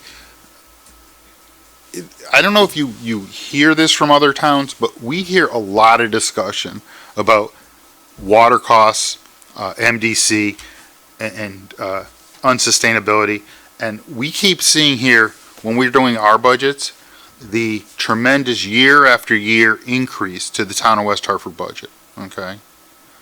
So that's what our residents are seeing because we're living in today. But I think it's very important for you to provide some more data to people. It may sound like it's old history, but it's not being seen, it's not being heard, and I think that's important. And then I really do think, and I can't stress enough, I think the mayor hit the nail on the head, that it's really hard to tell somebody because you live in West Hartford and you're of the same median income as somebody who lives in the city of Hartford, that you should pay 3 times as much for water and sewer. And I don't know how to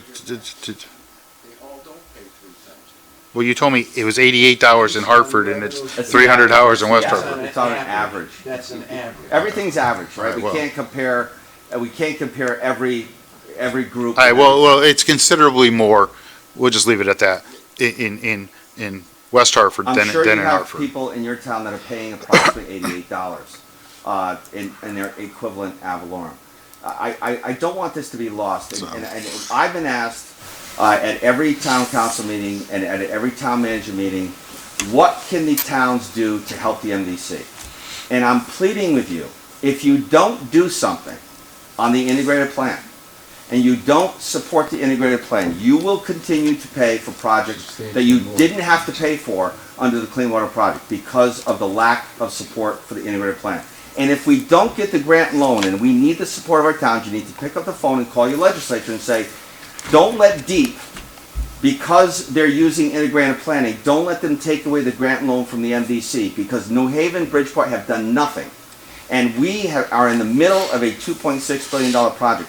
If that doesn't happen, in the next year and a half, you'll have no control over it. We'll be forced to go forward. We'll have a referendum. The referendum will fail. DEEP will tell us and take us to court and say, you're going to have to do it anyways.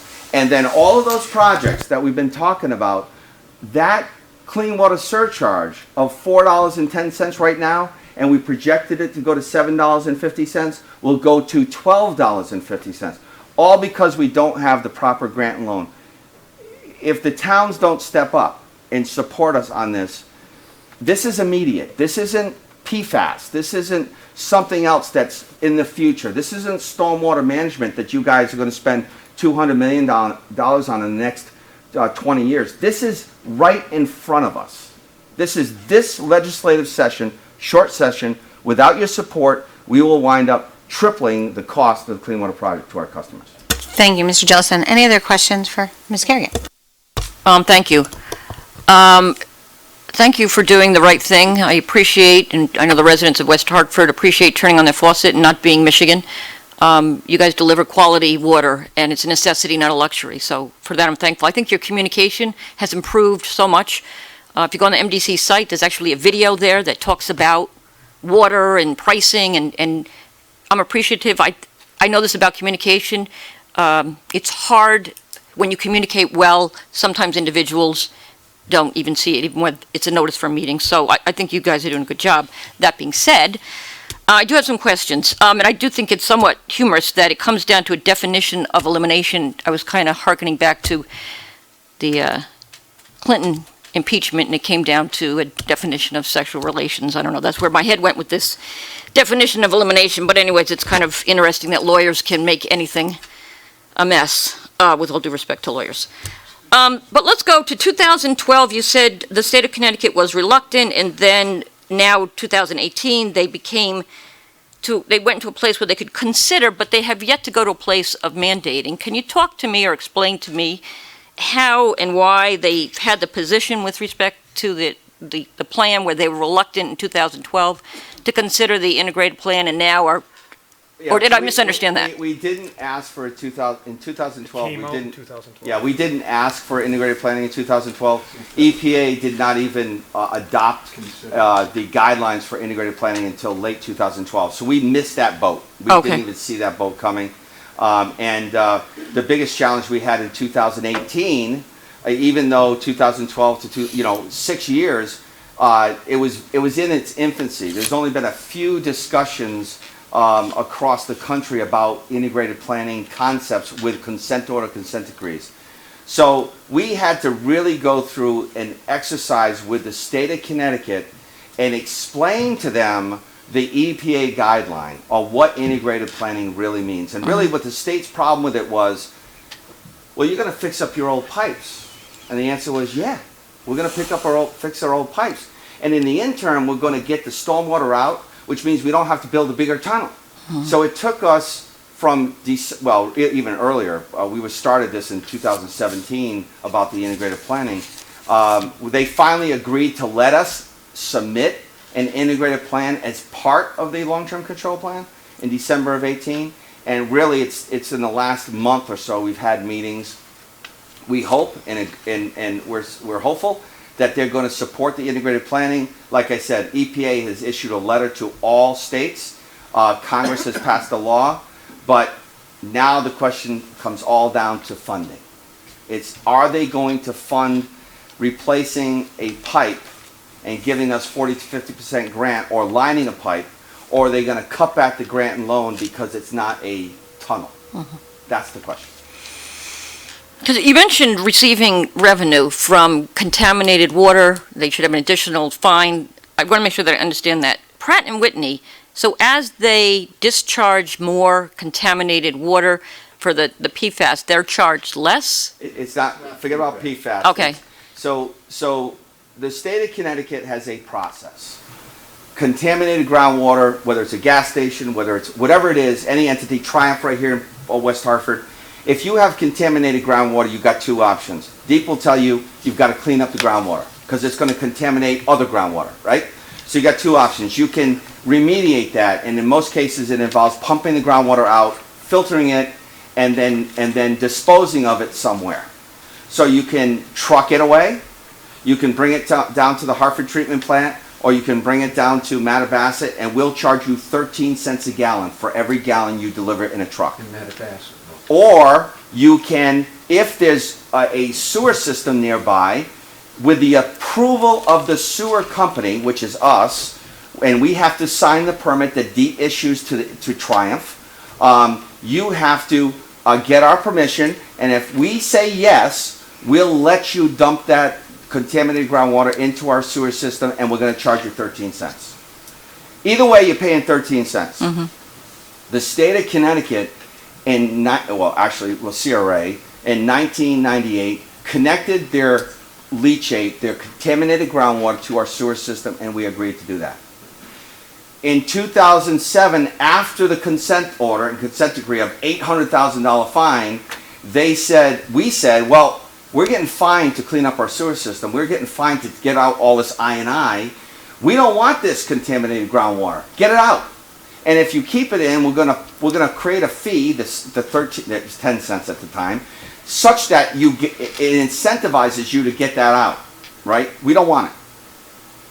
In 2007, when we implemented the rate, unfortunately, the MDC's records, we didn't properly charge and connect the dots with the landfill until 2016, when, if you remember, in 2015, we were having budget discussions about nonprofits, and we asked all of our towns, we're having trouble keeping track of nonprofits. They come and go. We don't know if they're paying the right sewer user charge because they don't pay taxes, and we want to make sure they're paying the right sewer user charge to us, and we want to make sure they're paying the clean water surcharge. So we went through an exhaustive effort in 2015 to locate and look at every account for nonprofits. That's when we found the fact that 90,000 gallons of water coming from the landfill was getting charged a sewer user charge as a nonprofit rather than the 13 cents per gallon. We immediately notified them, and the rest is history.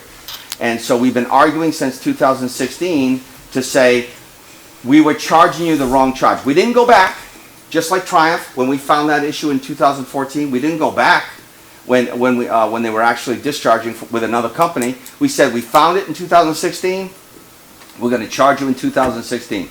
They told me, sorry, we don't have the money, we're not paying you. And we've been in court ever since. So You're in court. Okay, so that's where it is. It's in court. What changes now is we had 2 years, we had filed with the, Mr. DeBella, you never said your name for the record, so could you please send that? Bill DeBella, I'm chairman of MDC.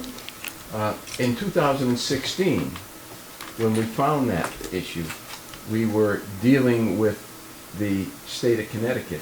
We had 2 years under statute where the claims commissioner, we got to go to the claims commissioner first. The claims commissioner has not done anything with the issue. Now we have the right to go to the legislature and ask for relief or ask for the ability to go to a court and let a court determine who's right and who's wrong on our charges. In the interim period, because Pratt & Whitney came into the process with 150,000 gallons a day, we changed the 13 cents down to, what is it now? It graduates, so it's 13, then it goes to 7, then it goes to 5, depending on how much you discharge. And the state was claiming we were overcharging them, and we made that accommodation because we brought Pratt & Whitney in. We had more volume, we reduced it, they still wouldn't pay. And the issue is that they can't afford to pay it.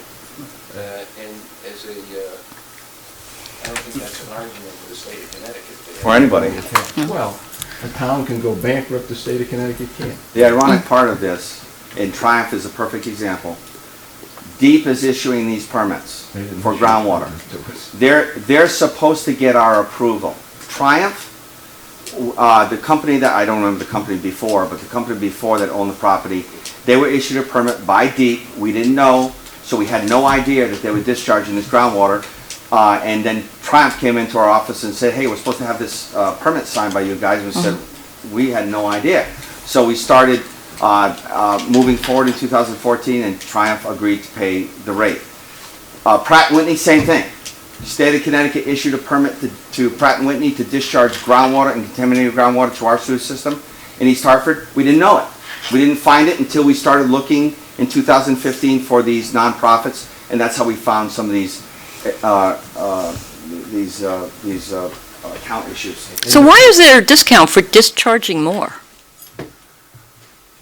Or did I misunderstand that? No, that's. Okay, so the more we, do it because we have Pratt & Whitney, which is a major user, and it was a volume, not a volume discount, everybody ended up with the same, well, it's a volume discount because they're using more. That's the argument the state has with us, that we were overcharging them at 13 cents.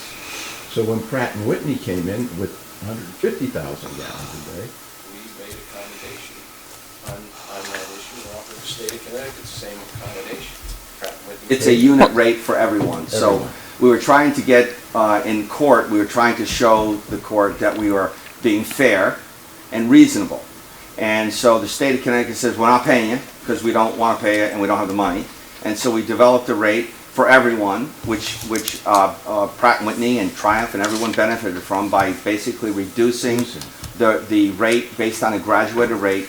Most of our customers in that, we have 10 customers, most of the customers it's a small time operation, meaning it's a gas station that's been leaking an oil tank or a gas tank for a number of years, and it's a 5-month or 6-month process. These longer period discharges like Pratt & Whitney or Triumph or the state landfill, it's obviously a huge expense, and we're just trying to be reasonable. so maybe we should apply that same type of logic to when our garbage is picked up. The more garbage we throw out there, we get a discount. The whole thing doesn't make any sense. One last question. With respect to volume discounts, because as you know, I spoke at your meeting recently, and I do have very strong feelings about discounts under the guise of what you're calling economic development. This past week, our Economic Development Committee met to talk about economic development in West Hartford, and you never heard tax abatement, you never heard volume discount, you never heard anything like that. And so my concern is Niagara right now has a price that they have decided is worthy of having a production facility there and sucking out water. So I assume that when you use economic development, you're talking about jobs. economic development's jobs and everything that comes with it. But the purpose to grow your economy is for jobs, so that people have money so they can go into the cycle of spending and making. Okay. So how, if Niagara was given this, and I'm going to speak as much as possible against it because I do believe that the last people in this planet that need a discount is Niagara. They're making billions in profits, and they shouldn't be making it off of our backs. And quite frankly, if they want our water and need our water and are selling our water, they should pay more than the average person that's using it to flush their toilet and take a shower. If you want economic development, you want to give a discount, give it to the pizza guy, the hairdresser guy, the guy that has an auto. No, I know you're laughing, Bill, but I'm saying is, these guys need our water. The math works because... So how many more jobs will Niagara, who, from what I understand, they're the only companies that can suck that amount of water out are the people that are selling the water. So you're basically saying, okay, water companies, you got it. You are going to give you the best discount out there because we love what you're doing so much, creating plastic bottles to pollute the earth. And by the way, Hartford Hospital, who is serving the sick and the dying, has to pay more for that same water. I find that despicable. But let me ask you a question. If, in fact, you're able to do this, how many jobs, because that's what economic development is, it's jobs, how many jobs increased jobs will we get? It's an industrial rate, and what it does is, the simple issue is, we have a pipe that goes by there and carries water. Our fixed cost is reduced by virtue of the more water that we sell. The water goes through that pipe, it's going to go through the pipe. What we have to do is add a small amount of chemicals to that increased volume of water. And that increased volume of water, that account pays us, what, a net $3.8 million and 1.8 million gallons. Okay, now stay with me. That means that money, the $3.8 million that we make on that account, goes back to reducing everybody's. I understand that math. Stay with me, Mr. DeBella, for just 1 minute. So if they can't sell water without getting water. We have, right? We have the water. Okay, it's not like an additional ingredient. It is the product that they're selling. Without us, they cannot sell the water that we have. So they need it. I would think we're in the position of power and say, you know what? You're going to pay more for this water, as opposed to discounting it so they can continue to. The bottom line issue is, you say that we're going to. They want it. If I have something that somebody wants, I can charge more. That's simple economics. They have to build out their capacity to get to the 1.8. What are they, 600,000? Well, right? remember, we have something that they want and they're not buying it. So Right. to your point, they're only buying 600,000 gallons of water, but their plant is built to take 1.8. So to your point, we have something that they want, but they're not buying it. Because? Because they don't like the price. So we've got, Then walk away. well, they're not gonna walk away because. Why? Then we're not going to get the The additional town, revenue. the town of Bloomfield is. So we're going to balance our books on Niagara, the commitment that you made or the promise that you made to Niagara in 2016. I just find this appalling. That's all. Well, that's one of the reasons they came, was the fact that there was a discount. Right, but you cut a deal that shouldn't have been cut. We didn't have a deal. We didn't There was cut no the deal. The rate structure was not a deal. There is no contract with Niagara. The rate is there for everyone that would meet that criteria. Each year. There's there's customers, which I won't mention here, in our districts that have doubled their capacity in the last 3 years, okay? That's a good thing for every one of our towns. They doubled their capacity. Not just So, Niagara. so that's a good thing. And we're only trying to find a solution. There's only very small portions. There's no portions in West Hartford where you're going to build 500 homes. There's no portions in Windsor, except for the upper reaches of Windsor and Bloomfield, where you're going to have any development. Great Ponds is probably the last development that's going to occur in the Hartford region. The only way we're going to expand consumption is through economic development, period. So we can argue about who we sell it to, but when the MDC gets beat up day in and day out about our water rates, and we're trying to do something, I was asked 50 times this year, what are you going to But do? to call it reduce the water economic rates? development is being deceitful. It's not an economic development plan. It's not going to grow more jobs. It's going to not employ more people. It's basically an automated company. You're just going to suck more water, which, again, And it's going to reduce everybody's rate. Does Shows it you the matter? number on it. Does it matter if we give? if we that- charge if we them give- more, it would reduce everyone's rate even more. If They we- have a if we factory here. charge them But- more, they don't buy more. Right. Simple situation. If Simple we math. charge them more, they're not going to pay more. Because what happened when they... Then they don't get it. Go somewhere else. And then you won't have any rate. Here's the challenge for West Hartford. Yeah, we can move on. I just Yeah. vehemently I think have we're an getting issue. off the track. Okay. Mr. Winograd actually raised his hand first, and Ms. Blanks, then I'll go back to Mr. Weathers. Just two questions. One, actually, I'll sort of continue a little bit on that last point, just since we've moved to that topic. And it relates also, you'd mentioned planning for the 18-year storm and such. Obviously, with climate change, a lot of these models are gone. The idea of the 50-year storm, the 100-year storm, all these, whether it's floodplains or anything else, these are all pretty much, unfortunately, out the window.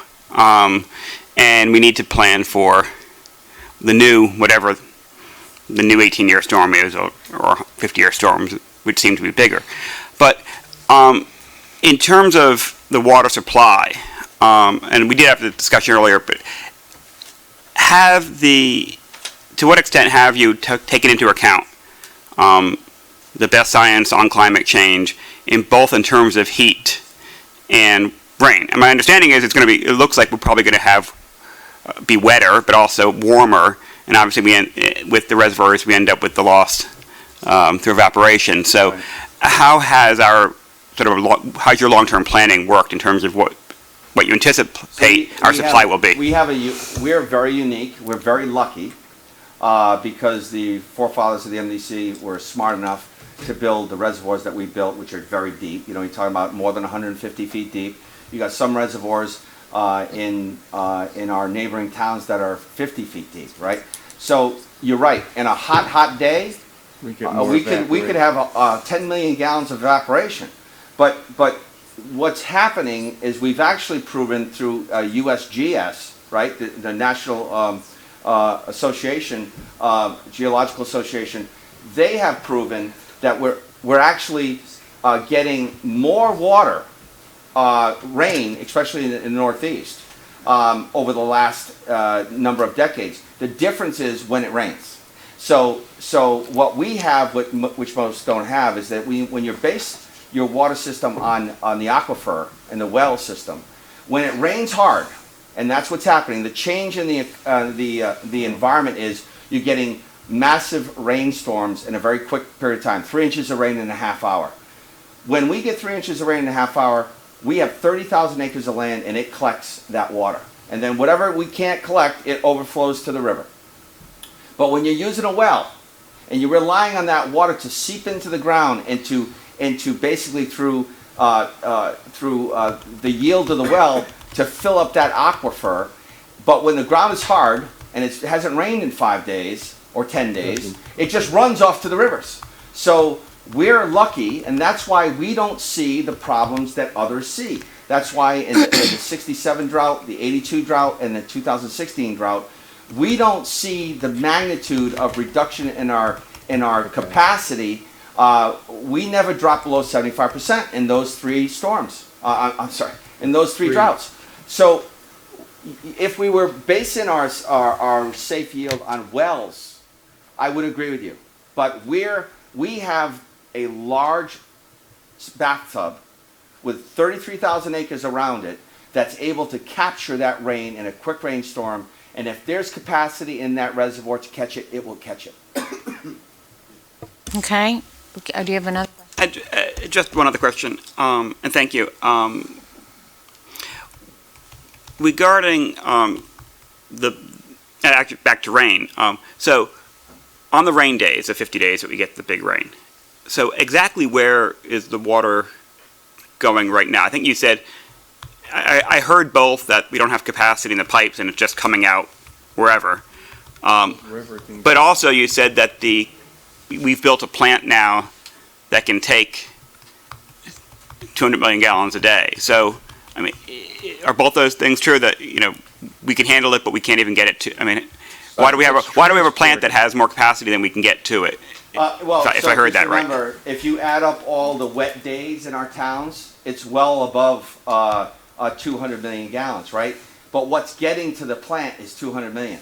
So of that wet weather, 69 million gallons is from West Hartford, but not all 69 is getting to the plant. So some of it's coming out of the streets. But when you combine all the overflows and all the wet weather from our towns that go to Hartford plant, it totals about 200 million gallons. And the plant is able to handle that amount. Yes. Just expanded. Right. So on the right. And so on the rain days, we're getting over capacity. And again, what happens to it? Are we getting, I know in some places you talk about overwhelming the system and you have to shut down and water just, sewage goes into the river. I mean, is that what's happening when you Yes, that's what our Clean Water Project is trying to address. What's happening with the excess water is it's going out outfalls as combined sewer overflow. So the sewer and the stormwater is combined, and it's going out outfalls to receiving water bodies. So SSOs go to Trout Brook, yes. And then they go to North Branch Park River, South Branch Park River, the Park River Conduit, Connecticut River. That's what we're trying to address with this program. So if we separate, we take the water out of the sewer system and put it into a drain system. If we build a tunnel, then that's because the treatment plant can only treat 200 million gallons MGD, the tunnel is storing the water until the treatment plant can take that water and treat it. To some extent, I mean, obviously it seems we feel like suckers for having paid for stuff when other places haven't. On the other hand, I mean, it would be nice to hear that, in fact, it's doing some good. Oh, it is doing good. There's no doubt about it. The question is, we only have so much money because everybody's paying for this. So let's do it. Let's spend the money in the most efficient way, right? And the point is, Joe mentioned it. On a dry day, even on a dry day, there's only 4 million gallons of sewer in the pipe. But we're really seeing 8. On a wet day, it's 69. Let's take the money that we have, let's get the stormwater out. It'll take a much longer time. Sorry, Deep, you're gonna have to wait. We've already spent $1.6 billion.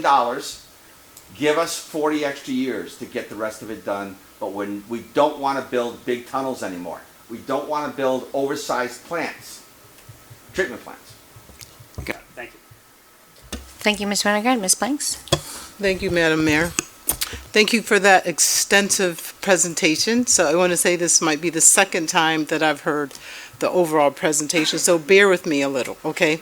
So the first question, I want to go back to what you stated earlier about the member towns of the ad valorem, and those are those 8 member towns? Yes, 8 member towns. Okay, and of the 8 member towns, I believe you stated that Hartford, Weathersfield, Bloomfield, and West Hartford are the active member towns?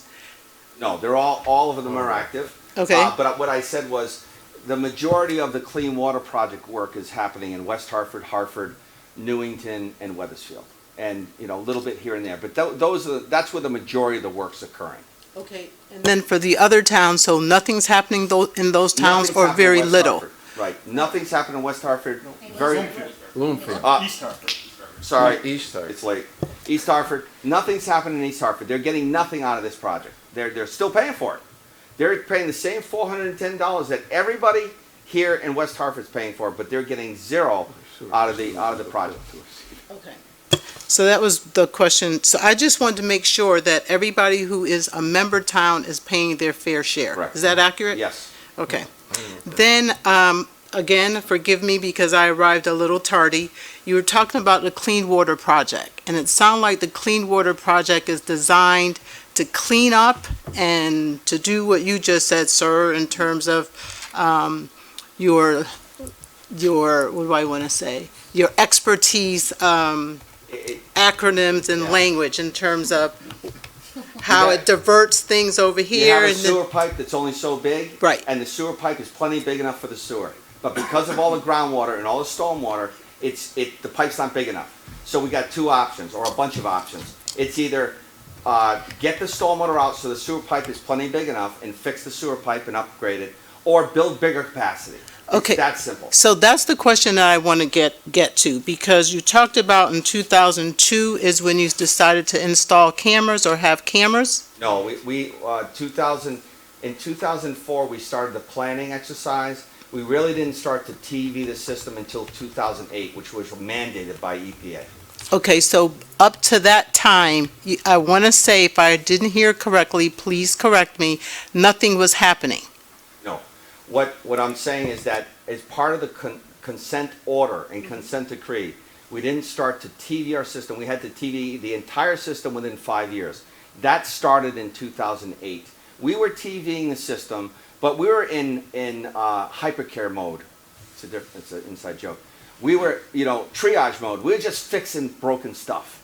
And we were not... Hold on, I just want to interrupt you. So you were fixing broken stuff when it came to your attention. Did you have a plan, or what do I want to say, quarterly or on a regular basis where you would go out and look at different types that were aging based on some plans that you had ahead of time before it got to that point? Yeah, Say go one ahead. thing, I've been here 23 years now. In 1998, I was lining sewers in West Hartford.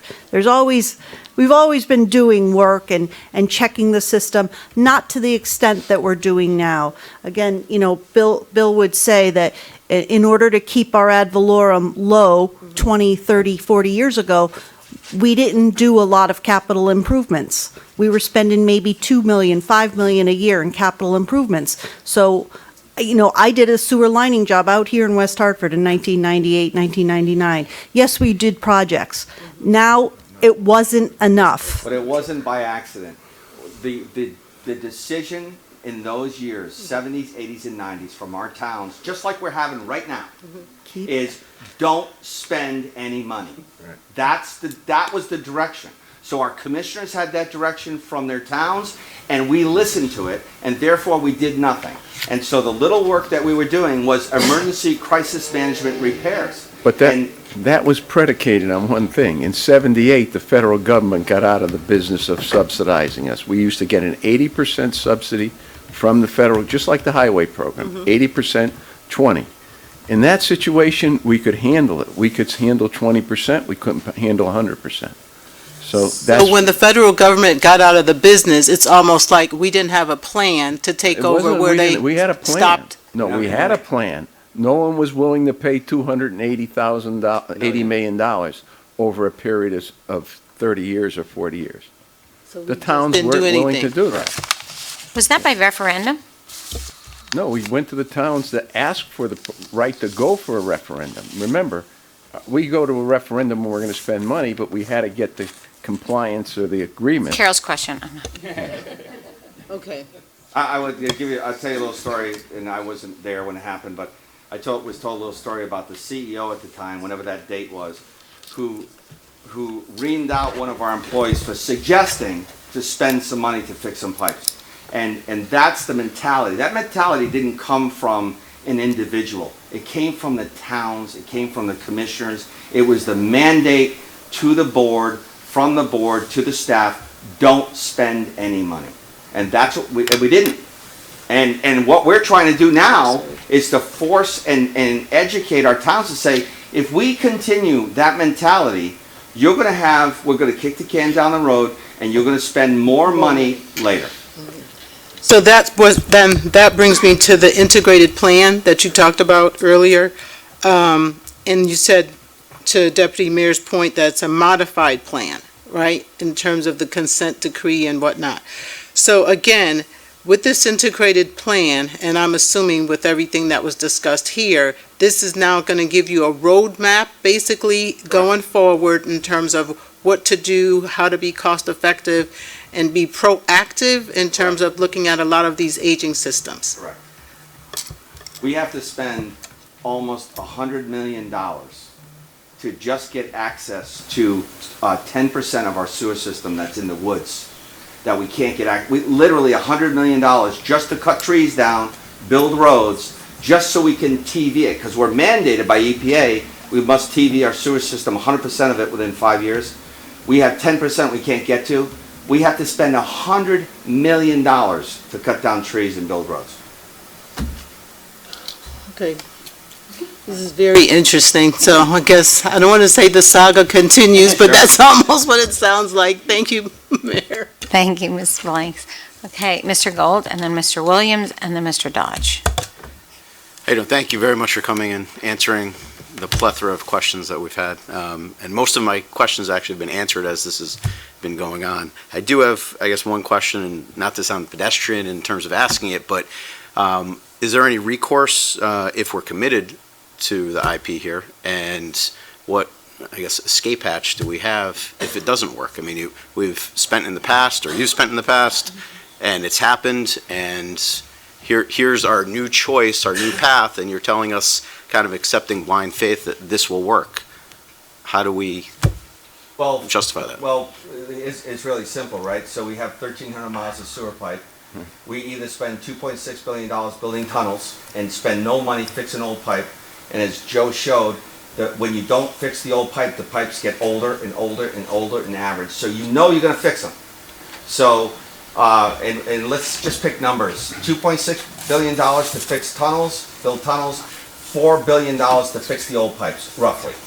So you really got a $2 or $7 billion project. We're proposing to spend $4 billion over a 40-year period, fix the old pipes, kill two birds with one stone. So I don't know if it answers your question, but we don't have a lot of options, because even if we didn't have the consent orders and consent decrees, we still have old pipe. And it's 150 years old. We haven't even talked about West Hartford filter. West Hartford filter, we've got a master plan right now to replace West Hartford filter in Bloomfield. It's $750 million. It's 150 years old. We can't wait till it's 250 years old. It needs massive millions and millions of dollars worth of improvements, and we're telling DPH, We're not going to spend good money after bad on fixing things at West Hartford Filter until we decide what the master plan is and what's the best way to spend the money. West Hartford Filter can produce 100 million gallons a day. Bloomfield can produce 45 million gallons a day. That's 145 million gallons. We're only using 45. What do? So we got to make some choices. We got to make some choices. We got to decide what we're going to do when we grow up. But it's going to cost us $750 million. Thank you.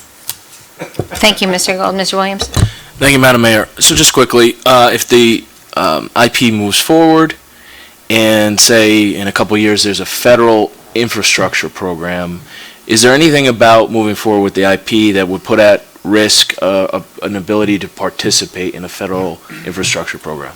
So, no. So we were so successful during Obama's term in 2013. We received shovel ready, if you remember that term. We received a large portion of grant, 100% grant money from the federal government because we were ready. We had projects ready to rock and roll. The heat recovery plant at the wastewater treatment plant in Hartford is an example. That was about a $35 million project. We received 100%. Scott, can you speak into the mic? I think it's, yeah, thank you. So we received $35 million. I could big mouth it. You can hear me. $35 million for the heat recovery plant at the treatment plant. So what does that do for our towns? That treatment plant now has a heat recovery that produces energy. It produces about $1.7 million in revenue a year, and that $1.7 million comes right off of that $51 million. So you're getting that, the towns are getting the benefit of that revenue immediately, comes right to the towns. Okay, Mr. Williams. Mr. Dutt? Yeah. Thank you, Madam Mayor, and just to introduce myself, I'm Dallas Dodge. I'm Corporation Counsel for West Hartford, formerly a member of the Town Council. A number of councilors tonight asked questions about potential changes to the MDC's financing plan, for instance, switching from an ad valorem to a user charge. And I'm just curious as to the binding effect of entering into the IP and whether that would impact the MDC's ability in the future to change its methodology for financing its operations. No. So, and we showed some of the charts. Yeah, so we showed some of the charts, and we're spending about, on ad valorem, we're spending about $75 million a year on capital investment on sewer and water projects. And what we're proposing to do is to take that capital investment off of ad valorem and put all of that on the clean water project, except $15 million a year. So that's why when you see those bar charts, ad valorem, we start to control its growth. And now we're only putting on $15 million a year, which would be what we call combination, IT, administration, common things that we charge everyone. And then everything else is being charged to the clean water project. So we're able to balance out ad valorem, and we'll be able to stay pretty close to that $15 million a year. Right now, we're doing $75 million every 2 years, and that's why you're seeing those spikes in ad valorem. Chris, you want to mention? Sure. We're going to have a lawyer answer a lawyer, and I'll be quick. Attorney Chris Stone, Assistant District Counsel. Good evening, Dallas. Short answer to your question is no. Is there a caveat, a lawyer caveat? No.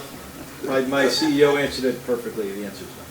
But to the chairman's point, in '82, when municipalities had the choice to get out of ad valorem, if you didn't get out of ad valorem, you had to have a supplement ad valorem, which is that high flow user charge that we talked about.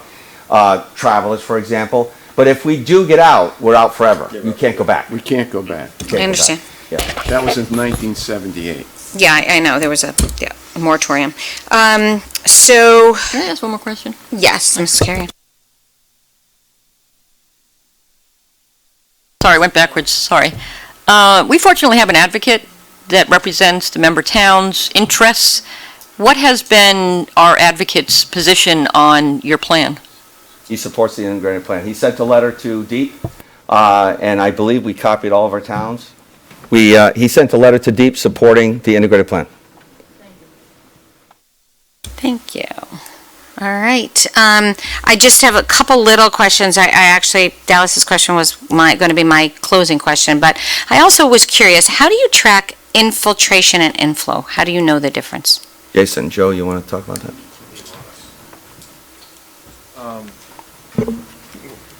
That's like a technical question. Yeah. So in flow meters, we can look at flow metering when we have something that measuring the flow in the pipe. We look at how it is during dry weather. We then can look at how much water is being consumed, and the difference during dry weather of how much water is consumed and how much is actually in the pipe is what's infiltration.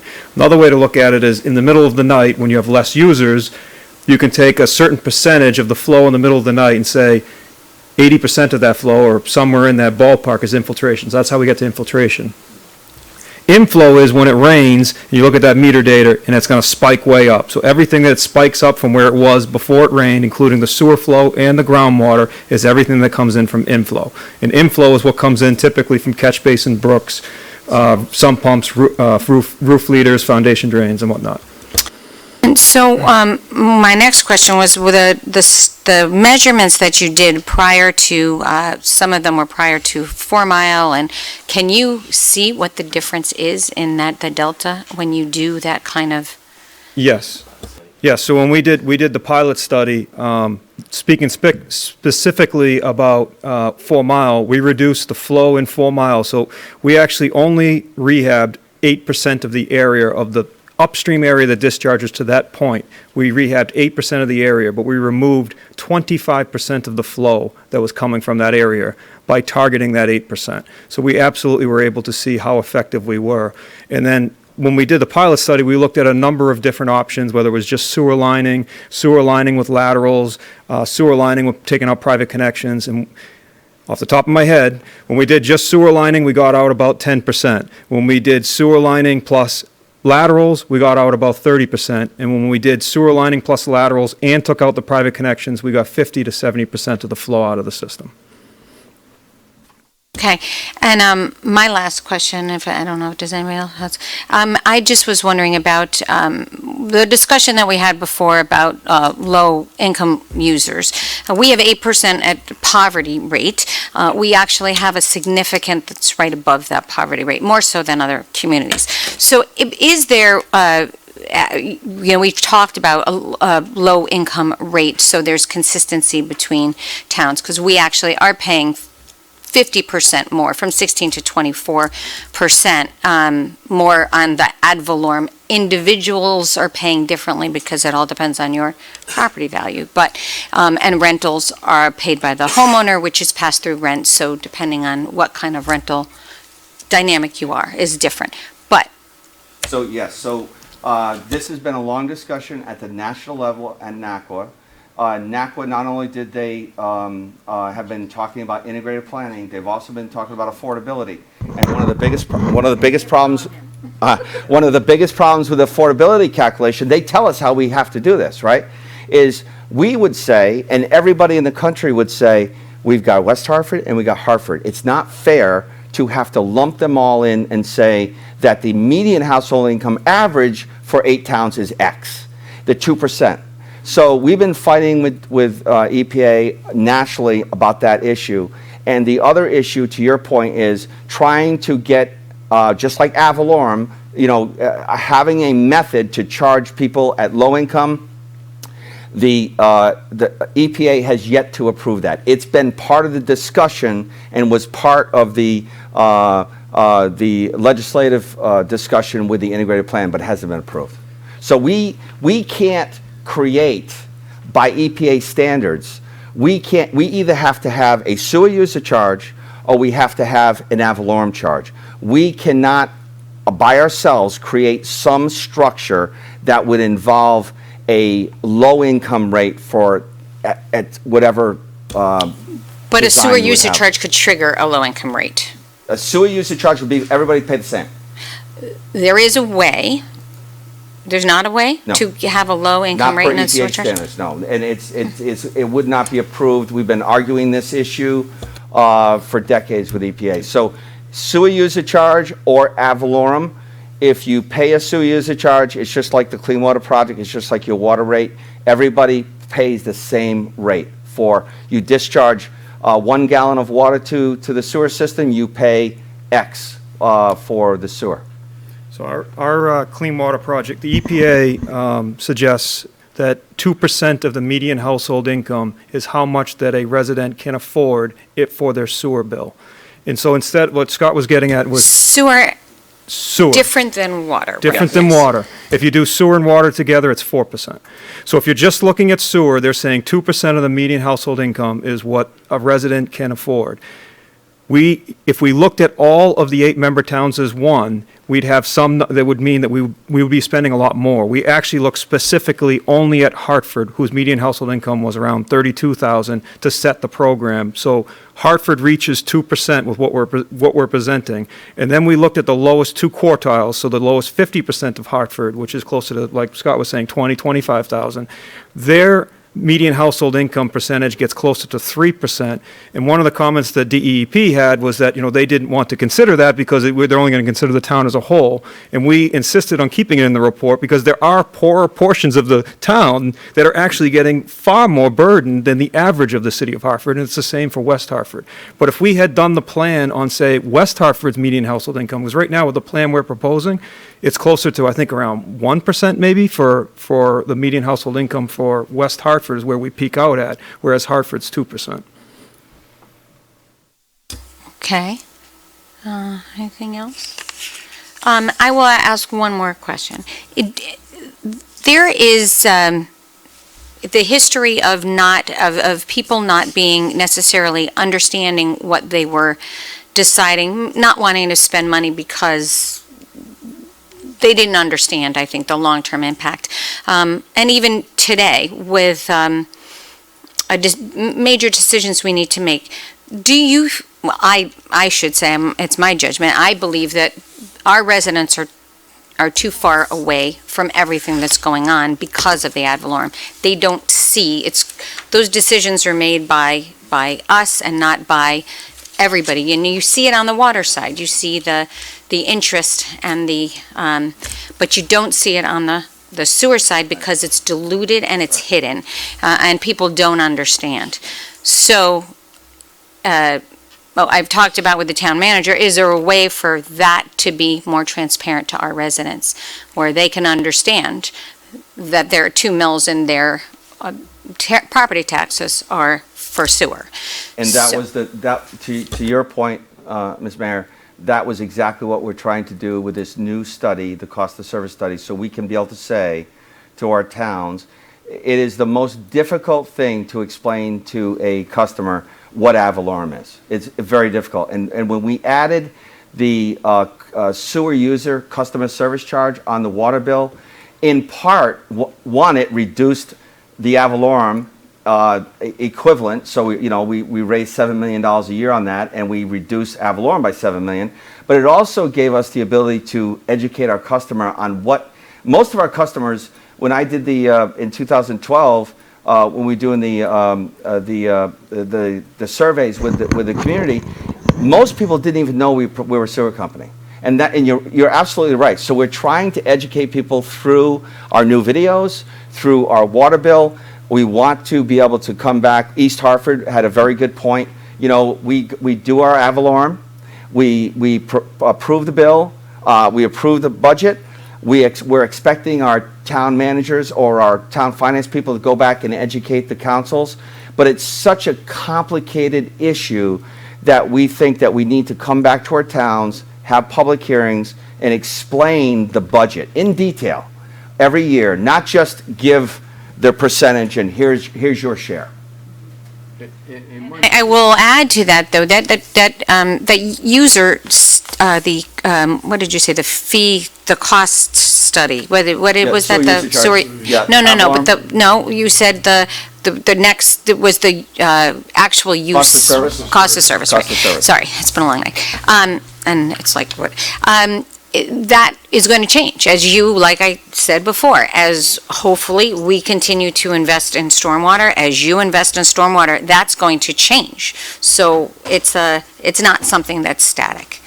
Well, the purpose of this, the cost of service study was an additional request by West Hartford, which we support, which will help educate the towns on what it actually costs in your town to operate the sewer system.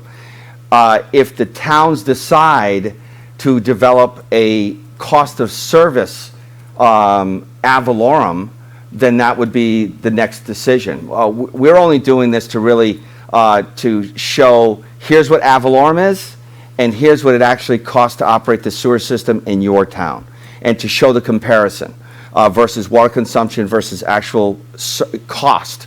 And so there may be a decision at some point, the towns say, we want you to consider a cost of service ad valorem versus the ad valorem based on taxes. But we're just providing it for information right now. But as I said, 4 Mile demonstrated. It works. It works, and it changes. And it works. will hopefully continue to Correct. change. Yes, Mr. Dell. We have launched this year, finally, it took us a year to put it together, a speakers bureau.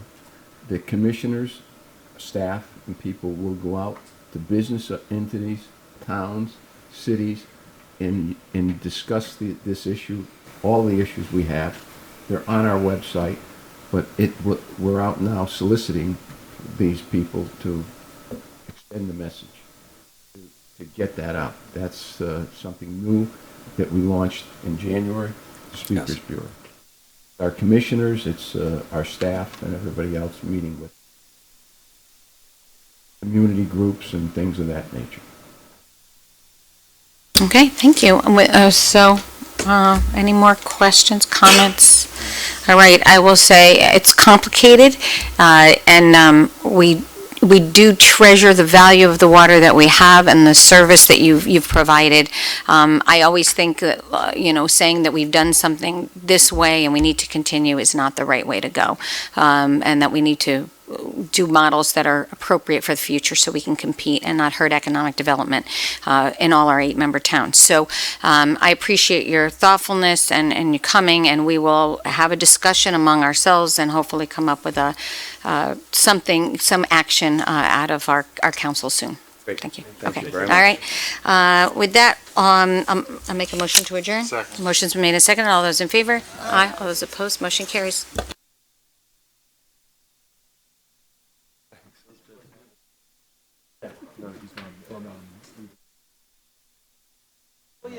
Yeah, so she was just appointed as my deputy, so she'll be running kind of a day-to-day.